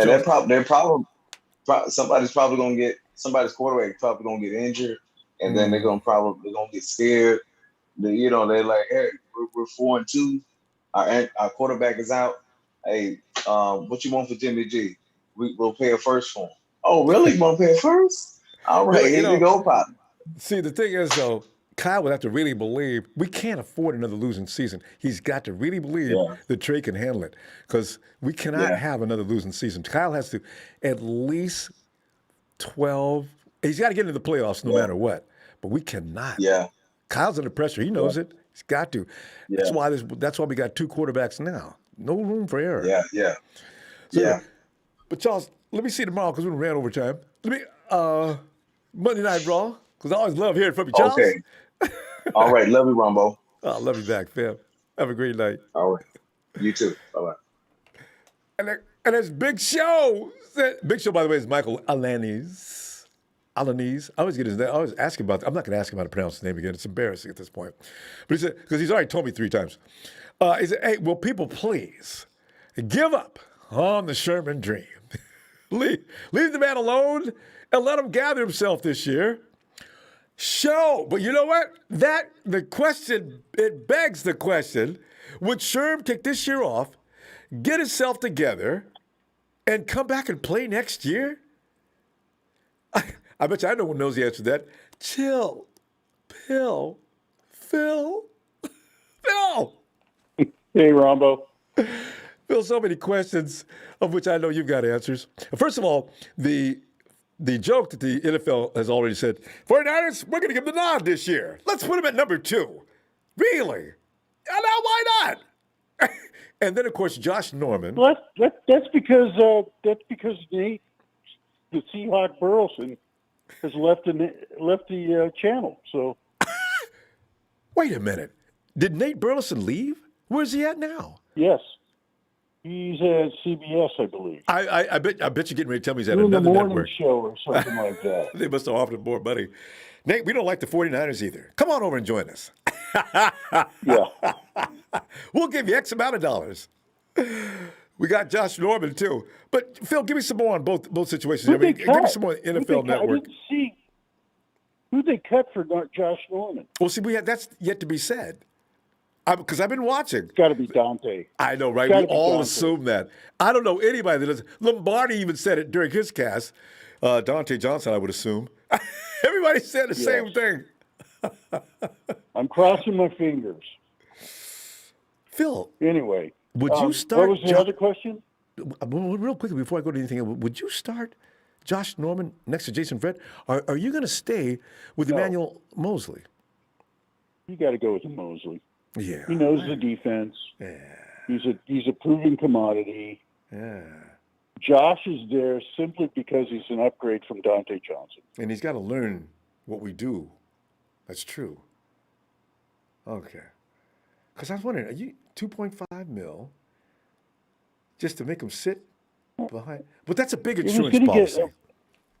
But he's going to get the veterans minimum, which is $1 million. So is that it? 2.5? Okay. Yeah. So 2.5 isn't that big of a lot of money. Which I don't know. NFL terms. Which I only thought we had $1 million left. NFL terms. Yeah. Oh, yeah, Nate Burleson's with Gail King at CBS Morning News. Okay. But go ahead, Phil. Give me some more. What do you the Super Bowl situation? Now, is that something that you agree to and want that to be the conversation to go carrying on? I just don't know why forward? We're not number 1. Yeah, well, yeah, that would have been even more nice. Okay. Also, I have a bone to pick with Big Show. He had us at 10-7. Have Something you like looked at that. our schedule? Yeah. We've got 7 gimme wins on that schedule. I should have asked him who he's talking about losing to 7 times. That's good. That's a good point. I didn't think about that. Because, we got a last place schedule with a first place team. And so I don't see us losing any of those 7 games. And then if you split with the division, that's 10 right there. That means you're not going to beat anybody else? No. Yeah. So a lot of people do that, Phil. You come in expecting the worst and you get excited when you're not right, I guess. So I'm a little tired of the Debbie Downers. Watching Greg Cohn and all those guys. Greg will not give it a rest. And you know what? As far as our offensive line goes, who in the league has a deep offensive line? Nobody. Amen. Everybody's a little suspect of the offensive line. Exactly. So, nobody has a deep offensive line. That's one of the shortages in the league. Mm-hmm. That's why we didn't pick up anybody on waivers after, we kept what we kept. Because they're no better than what we got. Out there. Yeah. Exactly. So, we got to live with what we got. But I think our starting lineup is as good as anybody's. I do too, So, actually. I mean, and our defensive line is really solid. So, Our linebacker core is really solid. We don't have a weakness. You know, maybe a couple players of depth in the offensive line, and maybe a player or two in the cornerback situation. But we're trying to fix that. We don't have any weaknesses. Phil, So- Big Show wants to respond. He says, barring injuries, I said our floor was 10-7 and our ceiling is 11-6. That's not a big difference, though. Yeah, Big but Show. the ceiling is way low. I'd say it's 14 or 13 wins. Yeah, I'd raise that ceiling. That's my ceiling. Yeah, 13-4 minimum. Yeah. You know, another point I want to make is everybody says Matt Stafford is this great quarterback. How many first play schedules did Matt Stafford play while he was at Detroit? See, and he's None. out there throwing from They all were those always yards. last place. Yeah, and Phil throwing for all those So yards they always had a last place schedule. So and he got always yards coming on from bad behind. teams. Yes, always coming from behind. Always coming from behind. So I said, you know what? That's how quarterbacks do really yardage well. That's how they do well. You notice how the suck teams always have a quarterback throwing for 20,000 yards in a season? Because he was coming from behind every week. All they could do was throw. So, you know, some people don't attach rationale to getting excited about things. Stafford's never seen a defensive attack like he's going to see for every game twice. The Hawks are going to kill him. The Cardinals are going to kill him. We are going to annihilate him. And then, you know, I said, see, this is okay. I seen Stafford play. Yeah. He's good. But let me see, what's his wide receiver room look like now? It doesn't look like it did when Golf was there. So you want to talk about offensive line problems. Oh, The Rams aren't exactly studs all across the front. he's in trouble. Haverstein, their right tackle. You want to talk about McGlinchey's amount of sacks? He gave up 7 last year. Haverstein gave up 6, and he's certainly not the run blocker McGlinchey is. So, Right, at least we get that. And about what's his Whitehurst? So, I mean, Yeah, Whitehurst is. yeah, Wentworth on the other side, and we got Wentworth. Trent Williams. I mean, come on. Yeah. So I'm not. please, people, Yeah, the offensive put it line in is- perspective. Yeah, and that's the word right there. Put it in perspective. The offensive line is not that kind of bad. Plus, Jimmy gets rid of the ball quickly. If he's got better receivers like he does this year, I'm not worried about the sacks as much as. Another thing, in 2019, what receivers did we enter the season with? Debo, who is a rookie, Yeah. and who else? It stops Kendrick, there but until we that's draft. it. You got Kendrick Bourne, who's a plug-in. I don't even remember. Was it Dante Pettis was out there? Okay, so you know, Pettis and yeah. Trent Taylor was hurt. So, and we got Sanders later. Yeah, and that's when we So, start. And that's when we started please, winning. We You got a notice? much better wide receiver core than 2019. So we gotta go. Much better. I can't All right, wait to Ronbo. see it too. All right, I'll see you tomorrow though, Phil. I love it. Okay. All right, Phil. Talk to you later. Night, Phil. Bye. Bye. And the Dark One has arrived. Z-Man. Get in there, Z. The Dark One is here. Well, see, we're talking about the Super Bowl predictions, the projections, the possibilities. We're looking at things that could get in the way as well. We're looking at the teams that think they might stop us. I still have some concern about the Bucs. But Jim, what are you thinking? Okay, so so I think we're gonna be. I think we up there for contender. That's number one. Number two, I'm thinking either a rematch for the Super Bowl. Or I'm thinking it might be Tennessee and 49ers.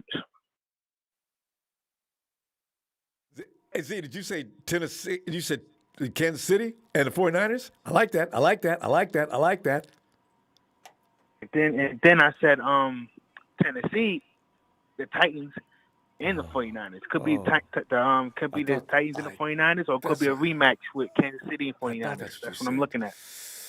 Lord have mercy. I don't want nothing to do with the Titans. I'm going to tell you the truth. I am scared of Derrick Henry. That dude, man. Whew, God, he's. But you know, they stopped him last year. But no, ain't nobody going to keep stopping him. But go ahead. It's funny that you said that, because the only thing I could think of when I heard that we signed Josh Norman was Derrick Henry violated him. Not as bad. That's the only thing I can think of. Not as bad as he did Thomas, but it was bad. I mean, he took his face and just throwed him like a rag doll. His feet was all up in the air, see? How much strength does it take to throw a man like that with one hand, keep the ball in the other arm, and keep right on running? Had him looking at God. Oh, my. Nobody told. Hey, Josh, we played the Titans this year. You know that, don't you? Say what? Yeah. It's crazy. Okay, never mind, y'all. You know what? I'm going to sit out. Oh, God. Thursday night, too, Z. We need to be well rested before we play the Titans. And we got to go over there to play them. Yeah, we got to be ready, because Derrick Henry, he's waiting for Josh Norman. I'm hoping if we're up a couple of games, I'm not starting any starters on defense. Let them have it. I'm serious. I don't want nothing to do with Derrick Henry. Whew, man. I mean, it's a monster. God, I wish we could trade for him. Oh no, we can't do that. Oh. Tennessee will never let Derrick Henry go. You could give him 15 first-round picks. Man, you may as well hang up. I ain't trading no Derrick Henry. But anyway, hey, but that's it. You know, our Super Bowl is like, Kansas City's been mentioned. Nobody mentioned anything about the Titans, but they did mention Kansas City, the Ravens, the Bulls. Not the Bulls, but I mean they got a Bulls sign. The Buffalo Bills, and Ravens, Bills, Chiefs, and Cleveland Browns. See, the Browns getting some love this year. Nobody ever. When's the last time anybody remembers anything sad about the Browns other than something bad? Or the Browns should be picking first in the draft this year, and they've got 3 first-round draft picks. They've been building this team for how long? Wow, they've been building this team for a minute, and I'm surprised they even put them in the conversation for them to even go to the bowl. I would love to see a 49ers and Browns Super Bowl. I would love to. I'd rather play the Chiefs. You know why? Or the Ravens. Because I don't want to accidentally lose the Browns. Because, you know, we shouldn't have lost to the Chiefs either. But the referees made good and damn sure that they gave the Chiefs every advantage in that game, and the Chiefs took advantage of it. You know, and they won the game. Yeah. So, you know, they could do the same. Because the Browns ain't won nothing since the Lord left the planet. So you know what? That means the refs in the front office are going to give the leverage from the referees to the Browns. Not us. We don't get that kind of love. Right. You know that. You know they're going to give it to the underdog. They want to see somebody who hasn't done it in so long do it, just like Kansas City did. 50 years? Of course they're going to get the nod. You know, guys, you're not going to call holding. If the Chiefs are holding, let's just let that go. If you see anything resembling pass interference, George Kittle, call it. Anything you can do, you guys know how to do it. Anything you want to do, just you make it look legit. And we're going to try to lean this game in the Chiefs' favor. Almost didn't work. Last few minutes. Bombs away. That's all right. I watched that game over and over just to find out what happened, what went wrong, and it was the refs, and we had a chance and we let up. So it's just we can't. Now we know we cannot put anything in nobody's hands. That's why it got to be on our hands. See, that's why I say maturity. That's why I say the 49ers are no longer children when it comes to this kind of situation. They that game may have been a little bit too big for them, but now they're coming in there with blood in their eye or mud in their eye. If they come in there this time, the other team better look out. Oh, that's going to be a game played like you ain't never seen by the 49ers. Believe that. Because you know how mad they are about having lost that game? And the same kid's coming back this time with a couple of years a little older? Oh, I can't. I wish. I'm going to tell you what woke the 49ers up. When they lost the Super Bowl and when they kept saying revenge tour last year, and they thought it was going to be that easy for them to hop back on that tour and go back to the bowl, and they realized it's not that simple. We got to put the work in. And you got to get a little luck. You can't have everybody going down to injury, not your main guys. And I'm talking not one or two main guys. We had a percentage of our main guys go down. So there was no point. Again, it was over by week 6. Everybody was gone. Sucks. I'm still mad about that. We'll get it this year, Z. Got to. We definitely will. And I'm telling you, we're going to get it. And if anybody don't believe we're going to get it, then don't come back onto the Rambo Sports. Don't come back onto 49 Talk. None of that. This is our year. I'm telling you, you heard it from the Dark One, and that's about it. I love it. See, I'm going to go. I'll be looking for you tomorrow night and bring in some more of that awesome wisdom. All right, listen, the Dark One will be here. Looking forward. Dark One out. Dark One. He fades into the mist. Hey, Steven. Steven. Hey, Ronbo. Can you hear me? Yeah, I can hear you loud and clear. Well, Steven. Hold on. Give me 1 second. I just got to turn something down real quick. No, go ahead. Sorry about that. No problem. All right. So, where to begin? Steven, well, looking at, do you believe, are you a believer? Are you in the church of who's winning the Super Bowl now? Because, like, the 49ers, I can't remember the last time they got so much support from an NFL network. As we're number 2 on the list of being a Super Bowl contenders. But I'll tell you why I think we're slated to win the Super Bowl or to even get to the Super Bowl. Because our defensive line is monstrous. It's devilish. The one thing, though, that bugs me, Ronbo, is I got to disagree with Big Show wholeheartedly. Like I said, I mean, I've told everyone previously before, our wins and loss ratio, the people that we're going to lose to, obviously, is going to be Tennessee. Tennessee is dangerous. Tennessee and then Atlanta. So Tennessee and Atlanta, I'm telling you, they're probably the 2 teams that I'm terrified of. And I'll say Atlanta because a really good Josh Norman mentally is dangerous. Dangerous. And Josh Rosen is just, now that he's got 2 great tight ends, his offensive line's decent. I mean, he can put a number on an entire team, whether they're first place or not. But the matches I'm expecting to see, a really good game is obviously Tennessee. Easily. It's going to be a blood match. I mean, we have Josh Norman on our team now, and we're going to go back to Tennessee, and Josh Norman is going to face him in a red and gold jersey against Derrick Henry. He's going to have to put out good. Steven, you know what you're going to see, though? You're going to see, all right, Josh, get out there. Josh. Where's Josh? You ever seen Josh? Josh, is that you? He's got a tarp over his head. He's on the ground Josh, again. get out here. I mean, honestly, watching that stiff arm was the equivalent of watching someone get their chain snatched. Like, that's literally what it felt like when I watched him get stiff arm. But he took his face, Steven. He took it by his face, right underneath his chin. Grabbed him by the mask and just throwed him. I said, that's just vicious. God. What was it? But here's the thing, though. Rams, easy. Seattle, easy. I'm telling you, Ronbo, this Cardinals team, I'm going to say we're going to go 50-50 this year. Yeah. We're going to win one. We're going to drop one to them. Yeah, because Cardinals. But my AFC teams that I think are going to go to the Super Bowl is, I've said it before, I'll say Browns.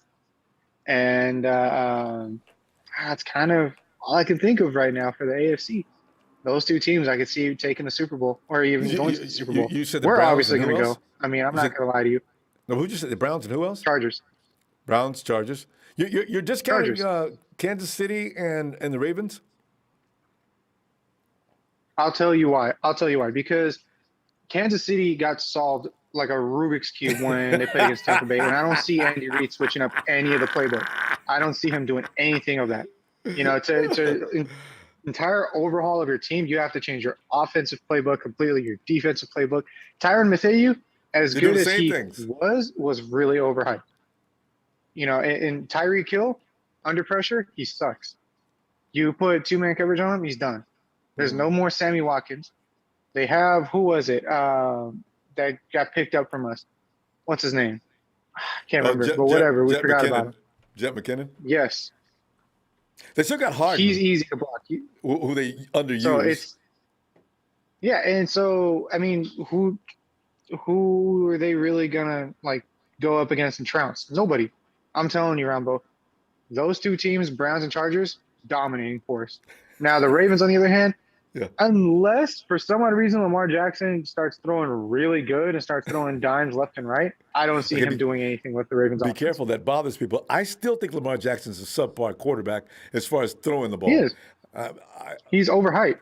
Yeah. He's overhyped. He's just Taysom Hill without the what was it? The QB arm, the accuracy. Mm-hmm. He's just really bad. But outside that, Ronbo, I think Niners are going to do really good this season. Now, that goes without saying. Hopefully, you know, Shanahan doesn't overthink himself and try to outplay himself and, you know, let his ego get in the way. I think we'll do all right. Somebody asked about his ego earlier, too.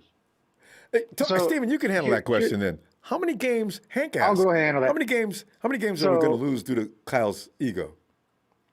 I'm going to say 4.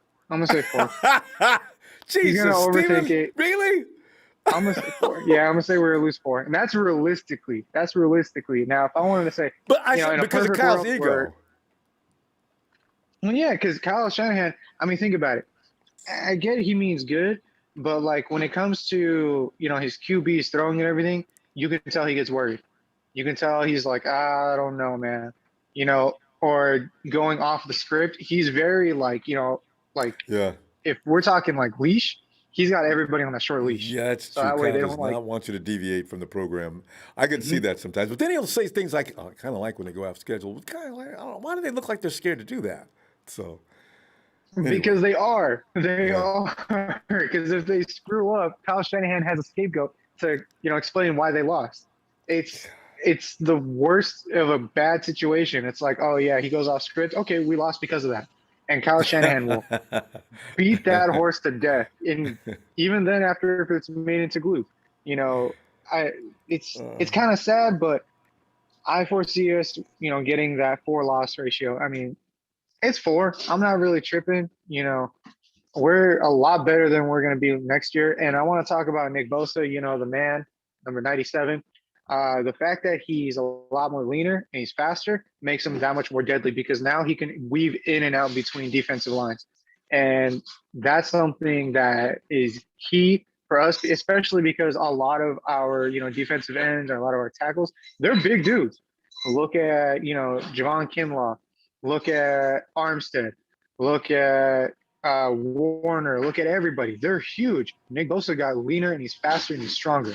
The fact that, you know, Trent Williams has said something about it, he's arguably the best left tackle in the league, if not the best. It kind of says it speaks volumes. You know, he's stronger than he was before he got injured. Like, how do you go from being better than you once were after this season-ending injury? And like you said, now he's faster. You don't want to give Nick speed. Steve, we're going to run out of time. Let's continue tomorrow night. Always fun talking to you. You've got the chat going wild over a few things you said, so you can go ahead and address that. I'll go ahead and address that. And I'll see you. All right, pal. Please, Have Ronbo. a great night, Stephen. Oh, God. And there he is, Mr. TN from the blue waters of Hawaii. Tony, get in here, man. Aloha, Ronbo. How are you doing on this fine Tony. Sunday? Doing great, man. Because, Tony, as I said, this is our last stress-free Sunday. Because no matter if you're a 49er fan as deeply involved as all of us are, you will not be able to relax until the third quarter, and hopefully it's not a nail-biting experience, and we can cruise through the first week as we deserve that, Tony, after last year. Can we go stress-free in the fourth quarter and be able to make jokes out of Don Burr, who, by the way, Tony, if Don can actually lose next week and really disappear, leaving no trace, he will have just about every 49er program on YouTube and everywhere else, because Don has made the rounds, Tony. The guy has made it his business to get involved in every 49er publication and everything else going on around the entire empire. So we'll be looking for you, Don. You know what'll be funny is if Don Byrne turns out to be Kyle Shanahan's burner account and he's just trolling us all. That'd be really, really funny. Ronbo, this is not the last stress-free Sunday. This is the last funless Sunday. It's going to be so much fun to watch some football, some meaningful football next week. And honestly, the 49ers going up against a team that we should honestly trounce. I'm a little curious to see that Detroit offensive line, just because they got that Penei Sewell kid. But yeah, I've seen a few clips of him in the preseason, and he didn't look so hot. But even so, I think our defensive line is going to be deeper than their offensive line. And ultimately, as I look at the schedule, the teams that we're going to be in competition with are going to be teams with either great quarterbacks or good offensive lines, or both, because the strength of our team is definitely that defensive line, as we have talked about before. But I fully expect the team to start 2-0 and then hit up Green Bay. And honestly, without Bakhtiari, I don't know how Green Bay is going to be able to take care of us, just given our defensive line. Honestly, I'm not sure if the Tampa Bay Buccaneers can handle our defensive line this year. So I am excited. I'm not even cautiously optimistic. I'm just very, very optimistic.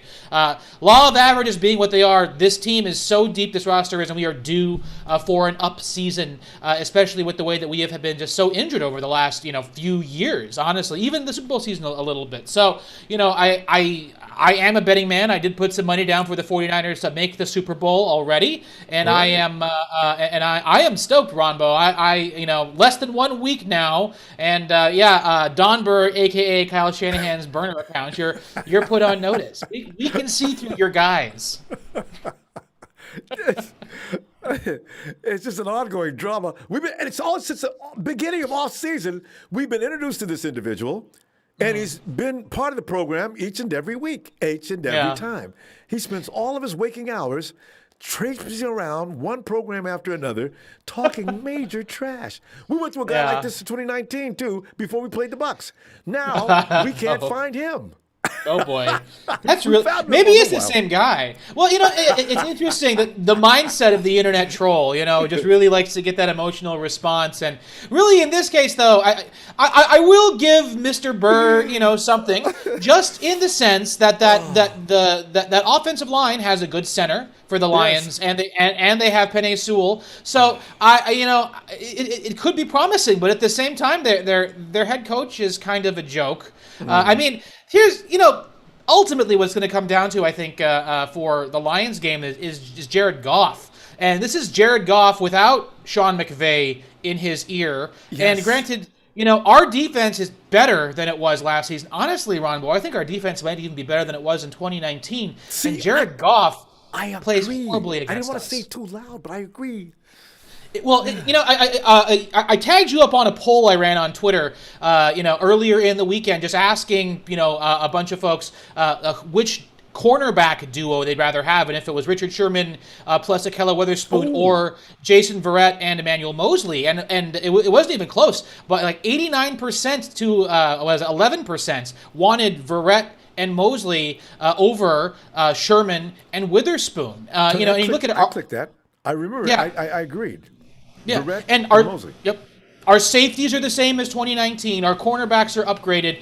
We lost Defoe, but we're three players deeper along the defensive line, and our linebackers are the same. And actually, the depth is even more developed than it was with Marcel Harris moving in there, and I mean Flanagan Fowles is there, and I mean wherever they decide to Ibukum could end up playing some linebacker too. So I'm looking at this defense, and it is more well-rounded, more suited towards coverage, and also not so top-heavy and dependent upon just our front four players, because they were not, the 49ers management were not counting on D Ford. Because remember, in 2019, the defense was amazing, but when D Ford missed time, the defense kind of took a couple of steps back, and that's when the offense had to pick up and win us a whole lot of games. But now we have other speed rushers, and we aren't counting completely on D Ford. But D Ford looks as healthy as he's been since he's been a Kansas City Chief, which is really, really something. That pincer attack that we're going to have on third downs with Nick Bosa and D Ford, I don't know. I mean, that's probably, if they're healthy, and they look like they're very, very healthy, that's going to be the best two defensive ends duo, in the NFL. And then we can play. Our linebackers in coverage are tremendous. So this defense, it looks to me like it is shaping up to be better than what was a generational defense in 2019. The biggest difference right now is our defensive coordinator. So, someone has some big shoes to fill because we lost Salah. But all in all, I am so excited. The defense is going to lead the way. And I don't know, Ronbo, if D Ford ends up playing in 17 games this season, the Niners might have really something special. We could set a new record as far as keeping teams down to a certain amount of points. Exactly. The Chicago Bulls were once called, with Scottie Pippen and Michael Jordan, the Doberman defense. I think it's time to re-adopt that name. Exactly. Play defense and run the ball. Let's go. That's it. And make sure those turnovers, we want those turnovers, especially right around the opposing team's own protected goal line, and just punch it right in. Yeah, exactly. It's going to be a good Ronbo. Less than 1 week. Less than 1 week. Oh, I know. I'm nervous already. We got this, Tony. We got this. We got this. Yes. All right. So you like Josh Norman as far as being at it, huh? Oh, you want me to talk about? Yeah, yes, I do. It is a depth piece. He is not the leader in the locker room that Richard Sherman used to be, but at the same time, he's a better man coverage corner. And I think that, who knows if his body is rested, and depending on when he plays, to spell whomever he may need to.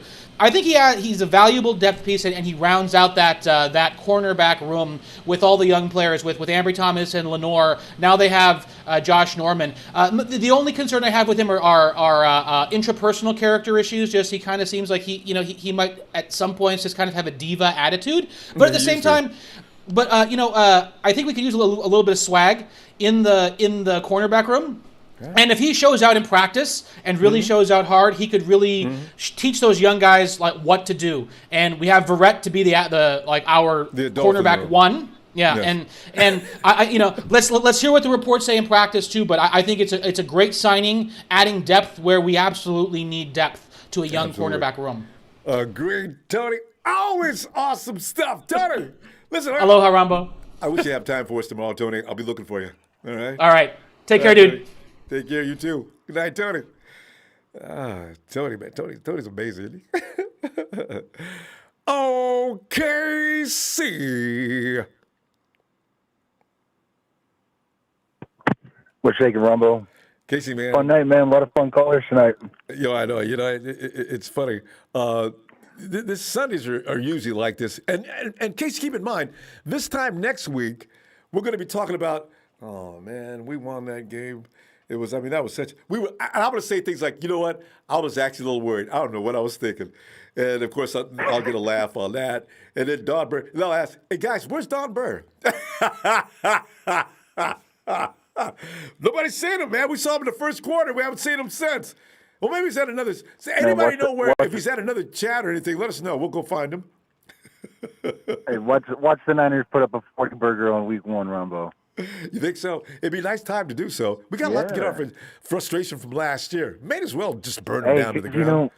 Who I forget the caller that asked who our wide receivers, maybe it was Phil, who our wide receivers were in 2019. Yeah. Well, Ronbo, I remember who our wide receivers were in 2019, and the person you are forgetting about is Marquise Goodwin. Was Goodwin still with us that year? That's right. But Kyle, he got in Kyle's doghouse quickly. I don't know what he did.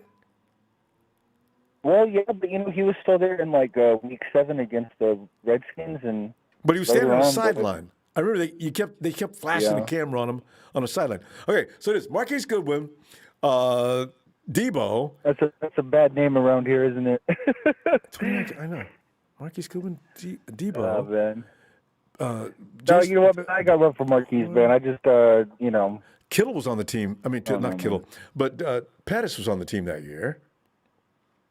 Yeah. Yeah. But So we had enough about 2019. 2019, I know. I was just trying to figure. If you look at, because you know, I went back and I looked at who we had, Ronbo, and you know who they had was George, Debo, and Kendrick Bourne. And Kendrick Bourne was really good in 2019. Yeah, he was a lot better than we remember. Yeah, he and I look back and I look at his highlights from 2019, and he looked much more like a vet than I remember. And you know, in the Super Bowl, he was getting 200-1 for MVP odds. And I'll never forget that, Ronbo.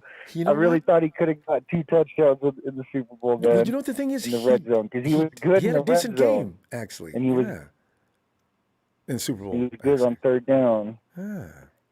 Well, I think, you know, we've talked about this before. There's that one play late in the game where Jimmy thought Kendrick was going to put out to the right, and he went straight. And especially in big third 2019, down, because but he had that anyway. issue the year before, and he was supposed to have that all out of his system. Kendrick? Damn. Yeah, you know, Ronbo, that brings me to my point. That brings me to my excitement of calling in tonight is Shanahan's going to go crazy this year, man. Because now he's got Jawan Jennings and Jalen Hurd and Mohamed Sanu on top of the smaller, quicker wide receivers, you know? We don't have any smaller, quicker. We got smaller and we got shorter. But Ayuk and Debo are tough. And Yeah, that's they the are. thing, They you know? are, sure, but they're not 6'2". They're not 6'4". They're not tall, but yeah. So God, this Ayuk might as well be. offense is going to look completely different.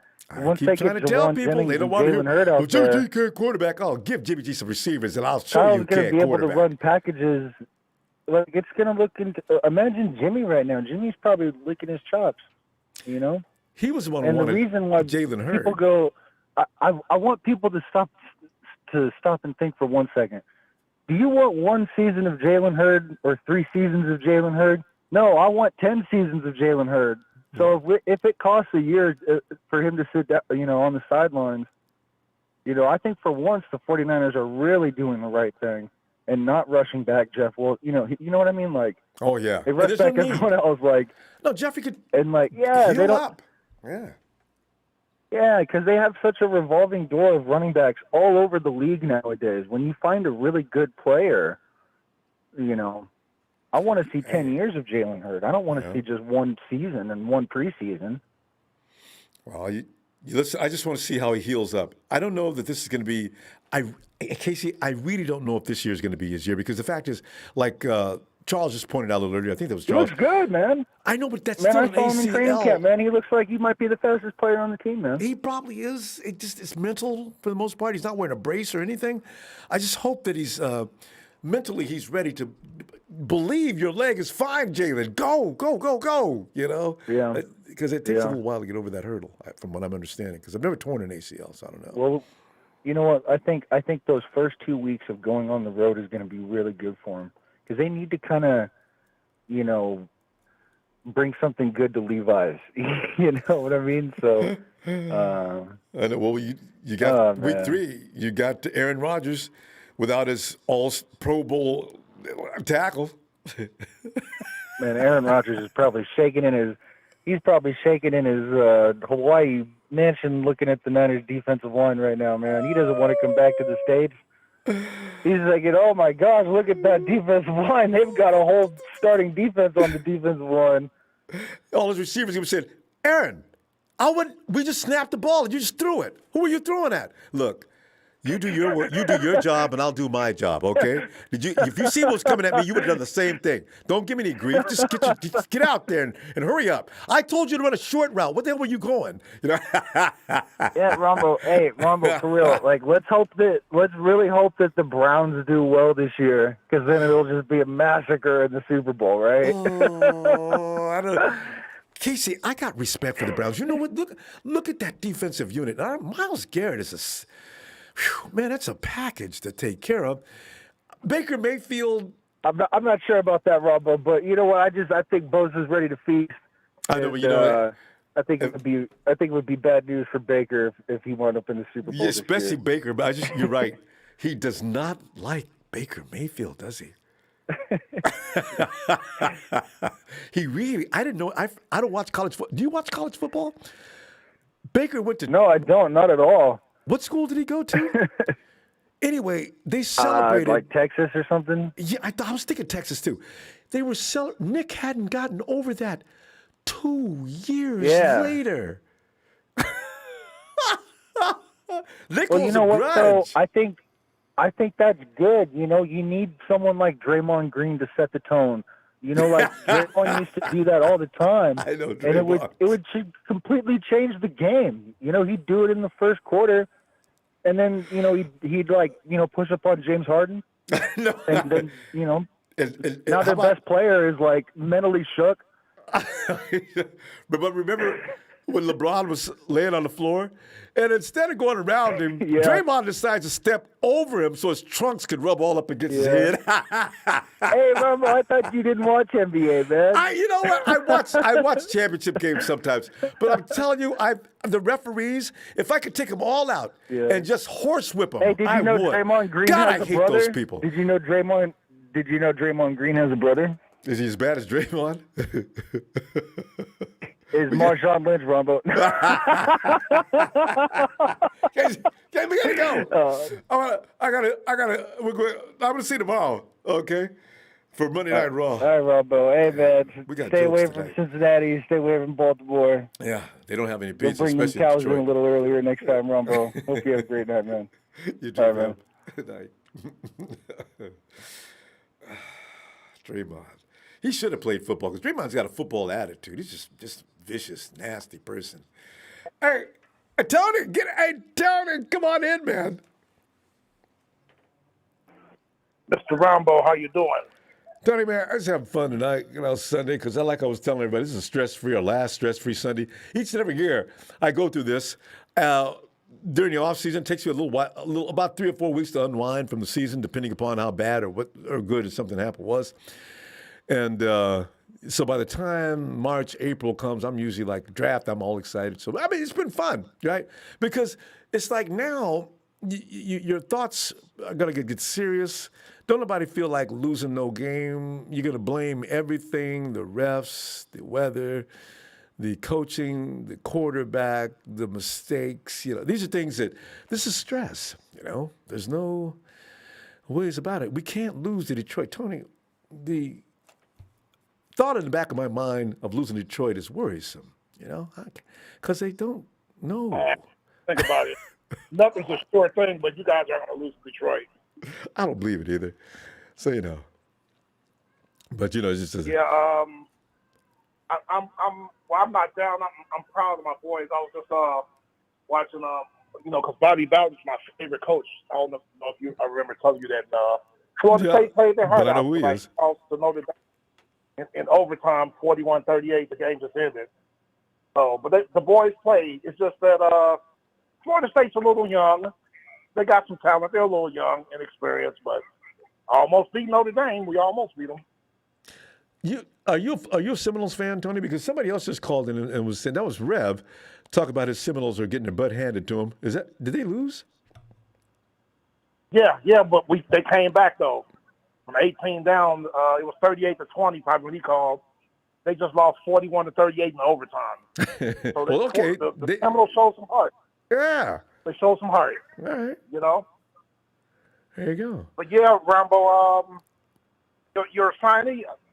You might disagree with me, Ronbo. To me, Josh Norman can't cover. Yeah. He can't cover. I've not watched or paid any attention to him since he left. Who's that? Carolina. Is that where he started? That's where he started, yes. Yeah, he was like the shiznit. I remember that before he got paid. He was on people like OBJ and him fighting in the middle of the field, I'll never forget. And OBJ was frustrated because he couldn't shake Josh. But you're right. He's changed since then. Josh never did nothing against Julio. Julio always excuse my French, Julio ate his ass up every time they played. Julio is another story. I mean, OBJ's a little less, weighs a lot less, is not nearly as tough. So yeah. So I'm not sure. I'm not surprised about that because I don't know his history. But maybe your coaches will have some different schemes for him where he can fit in your defense. Yeah, he's not going to beat anybody out. He's not going to beat Verrett out for sure.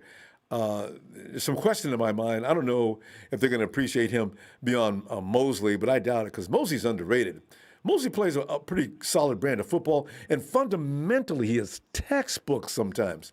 When he has brain farts is when he's dangerous. We shouldn't have lost that Super Bowl game. If he would have retreated back to the end zone like every coach teaches you, all right, your main job is to protect that end zone. You let everything that's going on in front of you stay in front of you. But that guy's going past you, you get on your horse. You know, Mosley got on his horse and rode forward. Tyreek Hill, Emmanuel, you don't let him go under any circumstances. And finally, the boy who had already thrown 2 INTs connects.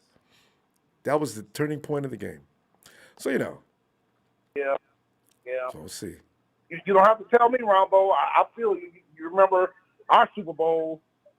You guys' the Super Bowl against KC and ours against them cheating Patriots. It should have been a different way on both of them. I tell you. So at least our squad, y'all squad, didn't lay a brain fart like Seattle did on the 1 yard line. See, Tony, that's a fun thing, you know. You can always look at somebody else who screwed up worse. Yeah. You know, because that 1 yard line and the memes that went around after that with Pete Carroll sitting up in that hamburger stand and talk about, you want me you want me to hand this to you or throw it to you for no reason? I mean, Ronbo, you saw the game. They had first and goal at the 5. Marshawn Lynch goes around left in and gives him 4 yards. He just got you 4 yards. He does that he done it every time. Marshawn Lynch is guaranteed to get you 2 to 3 yards, guaranteed and more. But 2 to 3 yards is guaranteed, no matter what. Marshawn Lynch is going to get 2 to 3 yards. You pass the ball. In the shotgun, I wouldn't even been. I'm giving it to him again. If y'all stop him, we're going to let the clock keep running because guess what? If you want the clock stopped, y'all stop it. I'm giving it to him again and again, and then they win. Tony, you know what's so funny, though? Because I can't really talk too loud about that because here's the thing. We had Frank legendary Gore against the Ravens. I don't know what Greg Roman and Jim Harbaugh was thinking. We was right on the goal line, too. Coach. I remember. Give the ball to Frank. I don't want you to think about it. Just give the ball to Frank. He'll give it to him. Kaepernick drops back to throw, and that ball's a little over there. It looks like it's going to be pass interference. No, there's no flag. Oh, Lord have mercy. No. You know, Tony, when it comes down to one game, every mistake counts. Every mistake from first quarter to fourth quarter. And I'm not blaming Kaepernick for that game because first quarter to fourth quarter, every mistake that was made compounds your chances on losing. And that's what happened. I'm still mad. I'm still mad about it. We should have 7 Super Bowls. We got 5. Yeah, and we should have had our first. But now, the players have been off the last 2 or 3 days. Mm-hmm. I don't know if they're off tomorrow. They probably are. And then it's back to practice Tuesday, a regular week now. Got games. Right. Since they took off, are the guys work out Friday? You're right. You got to get back into the same sequence that you go through during the regular season. So tomorrow's rest, and then come out, work, get the game plan installed Wednesday. We got to travel, though. Yep. And I don't know how they're going to handle this. You know what? What am I talking about? Tony, they already went through the game. What am I talking about? The game plan's been covered for the last 2 weeks. What about 2, maybe longer? Yeah. They don't need no game plan next week. Mm-hmm. I want to see because I got the Sunday ticket. I want to see y'all's defensive line against that Detroit offensive line. That's what I'm be watching. Sometimes I don't even watch the play. I watch matchups. Watch the trenches. I tell you, Yep. it could be a test. I want to see Panay and see what he looks like and who he's up against. So it's going to be pretty funny because D Ford or Nick, he doesn't want either one of them people. We'll see how he does, though. Yep. Tony, That's always right. a good time. And DJ Jones. Yep. And I just want to say, Don Burr, I know you listening. Ray Carlos ain't in the chat. I already sent messages. It's not going to be in Texas, boy. There's not going to be any comebacks. Like Dallas came back against us, they shouldn't have won. Detroit came back against us, they shouldn't have won. It's not going to happen this year because we got some defensive dogs. We got some bullies on the Falcon defense that the rest of the league's going to find out about. That's all y'all It's not going to be no comebacks. It's going to be straight up whoopings. That's all y'all needed to, because like you've always had the ability to score points. If you got a defense now, everybody. Steven just talked about y'all a little while ago. Somebody was in the chat laughing. I wasn't laughing. So Yep. and you got Kyle Pitts, 11th and 16th. Oh man. Yep. Our defense going to be between 11th and 15th, 11 and 16, with Dean Pease, the defensive coordinator. Damn. Watch what happens. All right. We're not going to be as good as you guys, but we're going to be outside the top 10. See, Tony, can sound awfully good to me, man. Y'all could be right in the mix. There's always that team that comes out that wasn't expected to do as well as they did, and they do. Good luck on that, Tony. Tell you what I'm going to do. I'm going to see you tomorrow, too. Hope you got some time for us, as you do. Yes, sir. I'll be there tomorrow. I'm off tomorrow, so. All right, good. Labor Day. All right. Got some time That's for right. you guys. Yes. Ronbo, you have a good night, and I will see you tomorrow. Thanks, Tony. Night. There he goes. Right, take care. Oh, man, Tony, one of the most coolest fans of another team you're ever going to meet. Alice in the squad. Alice, ow. Ronbo. Alice, come on in, man. We're just sitting here laughing, good time, and cutting up like it's a party. You know what I'm saying? Because like next week, dude's gonna be if things go wrong. You know how you do. I used to be the worst. And people used to drive up, and like I had to be in the front room, sitting on the couch, usually face down, and or laying down on the couch, and lights out. I hear ding dong. Ronbo, man, I know you in there, man. And I want to say, oh, why don't you go away then? You see the lights is off. I used to take losses very seriously. I'm better now, but I couldn't take a loss. Ruined my whole week. Because we only play one game a week. If it's the NBA or baseball where they play multiple games per week, you can get over it. Sometimes you have a 3-game or 4-game series in baseball. In NBA, they play every other day at the most. You know, they're not going to miss more than, let's say. And you get whatever was bothering you the day before, they got you feeling better the next day. Football, you got to wait 6-7 days. Or Thursday night if you're lucky. That's a long time to suffer. That's why I love this game, Ellis. We're picked to win the Super Bowl this year by we're the second on the list. Ellis, you feel good about that? Are they talking too much or what? Man. Well, Ronbo, that's what it is, man. This is the greatest sport, and it's neck and neck with ball, with hoop, just because, that's what I did most of my life, and a lot of us, love those sports about the same. Some like baseball and soccer, but something about football, man, it sits with you. It's it's just something that prolongs those losses. Like you were saying, I share the same sentiments. I get pissed all week, and it's like you got this different added rage, or anger or distaste, in your mouth and throughout your body. You know what I mean? But and it just comes natural. But I think that it's it's not premature. If that's what they're saying about us, then have at it. I don't want to. I always hate trying to brag too early. Just because it always seems like it works against us. You know what I mean? Or not always, but it can work against us. And the feeling, the taste in the mouth is a little bit more disgusting.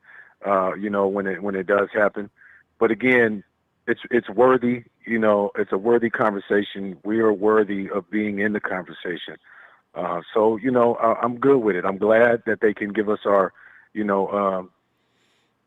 start giving us our flowers a little bit early, because we're about to take off. And once we do, they're going to be having to do it anyway. You know, they could smell it. There's blood in the water right now. You know, and you know we're coming for attack, man. It's going to be a different type of energy this year. I think our defense, you know, I'm almost feeling like, I mean, can our defense get any better? You know, I mean, that's a good question. It's you know, last year we were still fifth, right? We were still top 5. Yes. Were we not still top 5 defensively last year? So yes, we were amongst the best. Yes. I mean, who the hell does that and doesn't, you know, and only has 6 wins? You know, it doesn't happen often, especially with a depleted team that has to play with their second to fourth stringers. I mean, nobody can do that. So that just, you know, that just highlights the greatness, you know, within our organization and the team and just, you know, everything. So, you know, I'm charged up. I feel good about it. I'm not scared of no damn Buccaneers. You know, our defense against their defense would have been, I mean, defensively matching up, we were better than them last year, technically, right? Is that on paper, or were they, or were they 5, between 5 and 10? You know because what? we were top 5. I don't know. Yeah, how they got somebody ranked. give us the numbers on that. But they were hella good. You know, we won't take that away from them. I think offensively we would have been at a disadvantage, but that doesn't mean that we still couldn't have, you know, gave Tom and them, you know, hell. And I mean, if our defense it'd have been a lower scoring game. Yeah. So. Yeah, it would have been nice. You know, it'd have been nice. So this year, you know, we even out the playing field. You know, we're going to have a fully healthy team. We're going to speak it into, you know, we're going to put it in the atmosphere and speak it into existence. And you know, we're going to put it down this year, man. I'm excited. You know, just all in all. I'm looking past Detroit already, unfortunately. You know, don't be offended.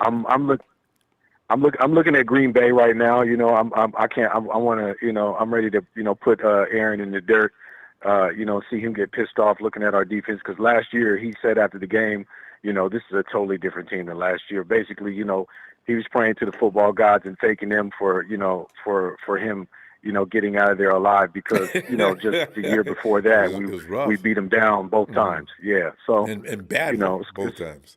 Yeah, man. So I just, you know, I feel really good about everything that's going on. The Josh Norman signing, you know,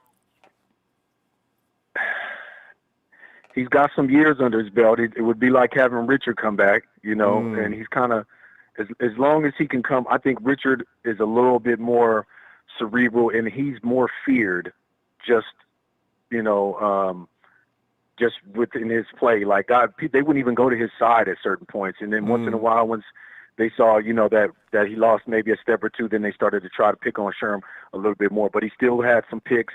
And he still was. There were times where they wouldn't even throw to his side. I don't know if Josh Norman's going to get that kind of respect. No. You know. So that's why there's a difference between the two. But again, as long as Josh is coming out, man, ready to play, he's got to you know, bring up the intensity. And I think being in the you know, the secondary room with all of the great talent that we have there, you know, he's going to naturally, I think, get some of that energy, and it's going to make him want to take it up a notch. So we might actually see, you know, a quality, you know, Josh Norman, and you know, I like that he's a bit taller.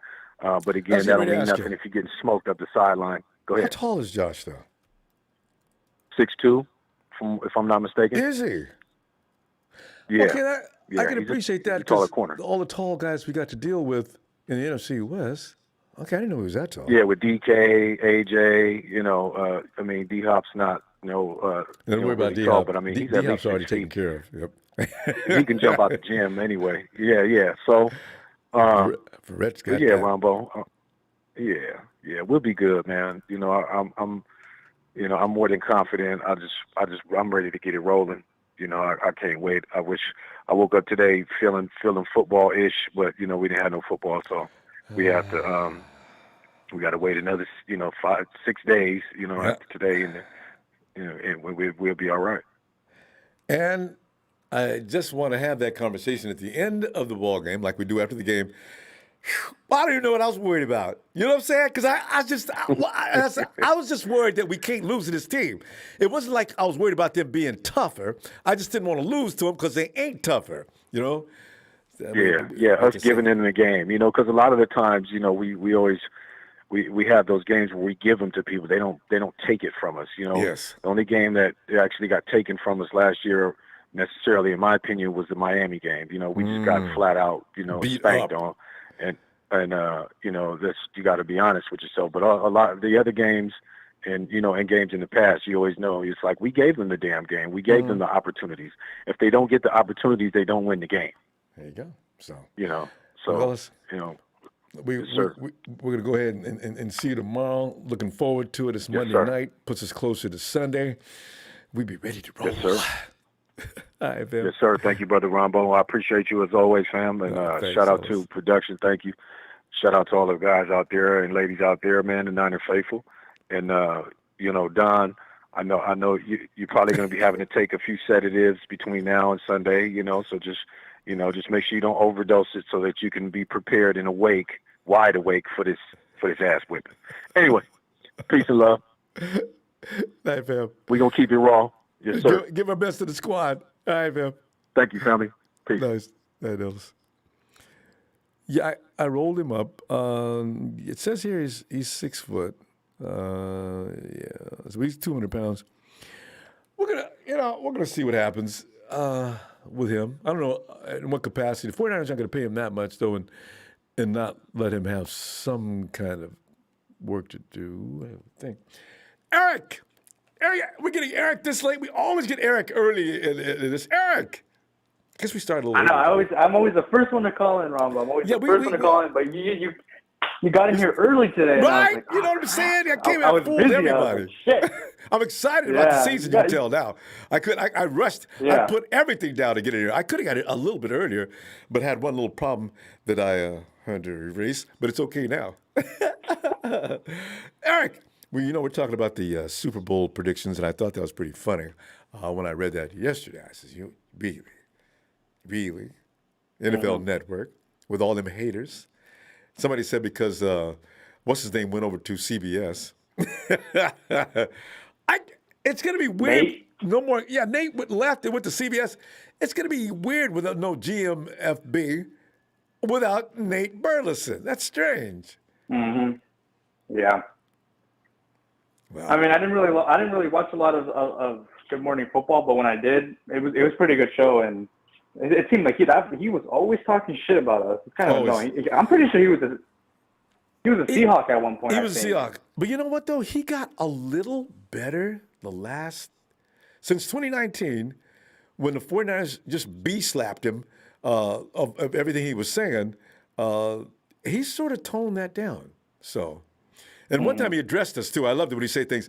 49ers, don't at me, because I know here y'all come, but I'm gonna say this and understand. Let me finish.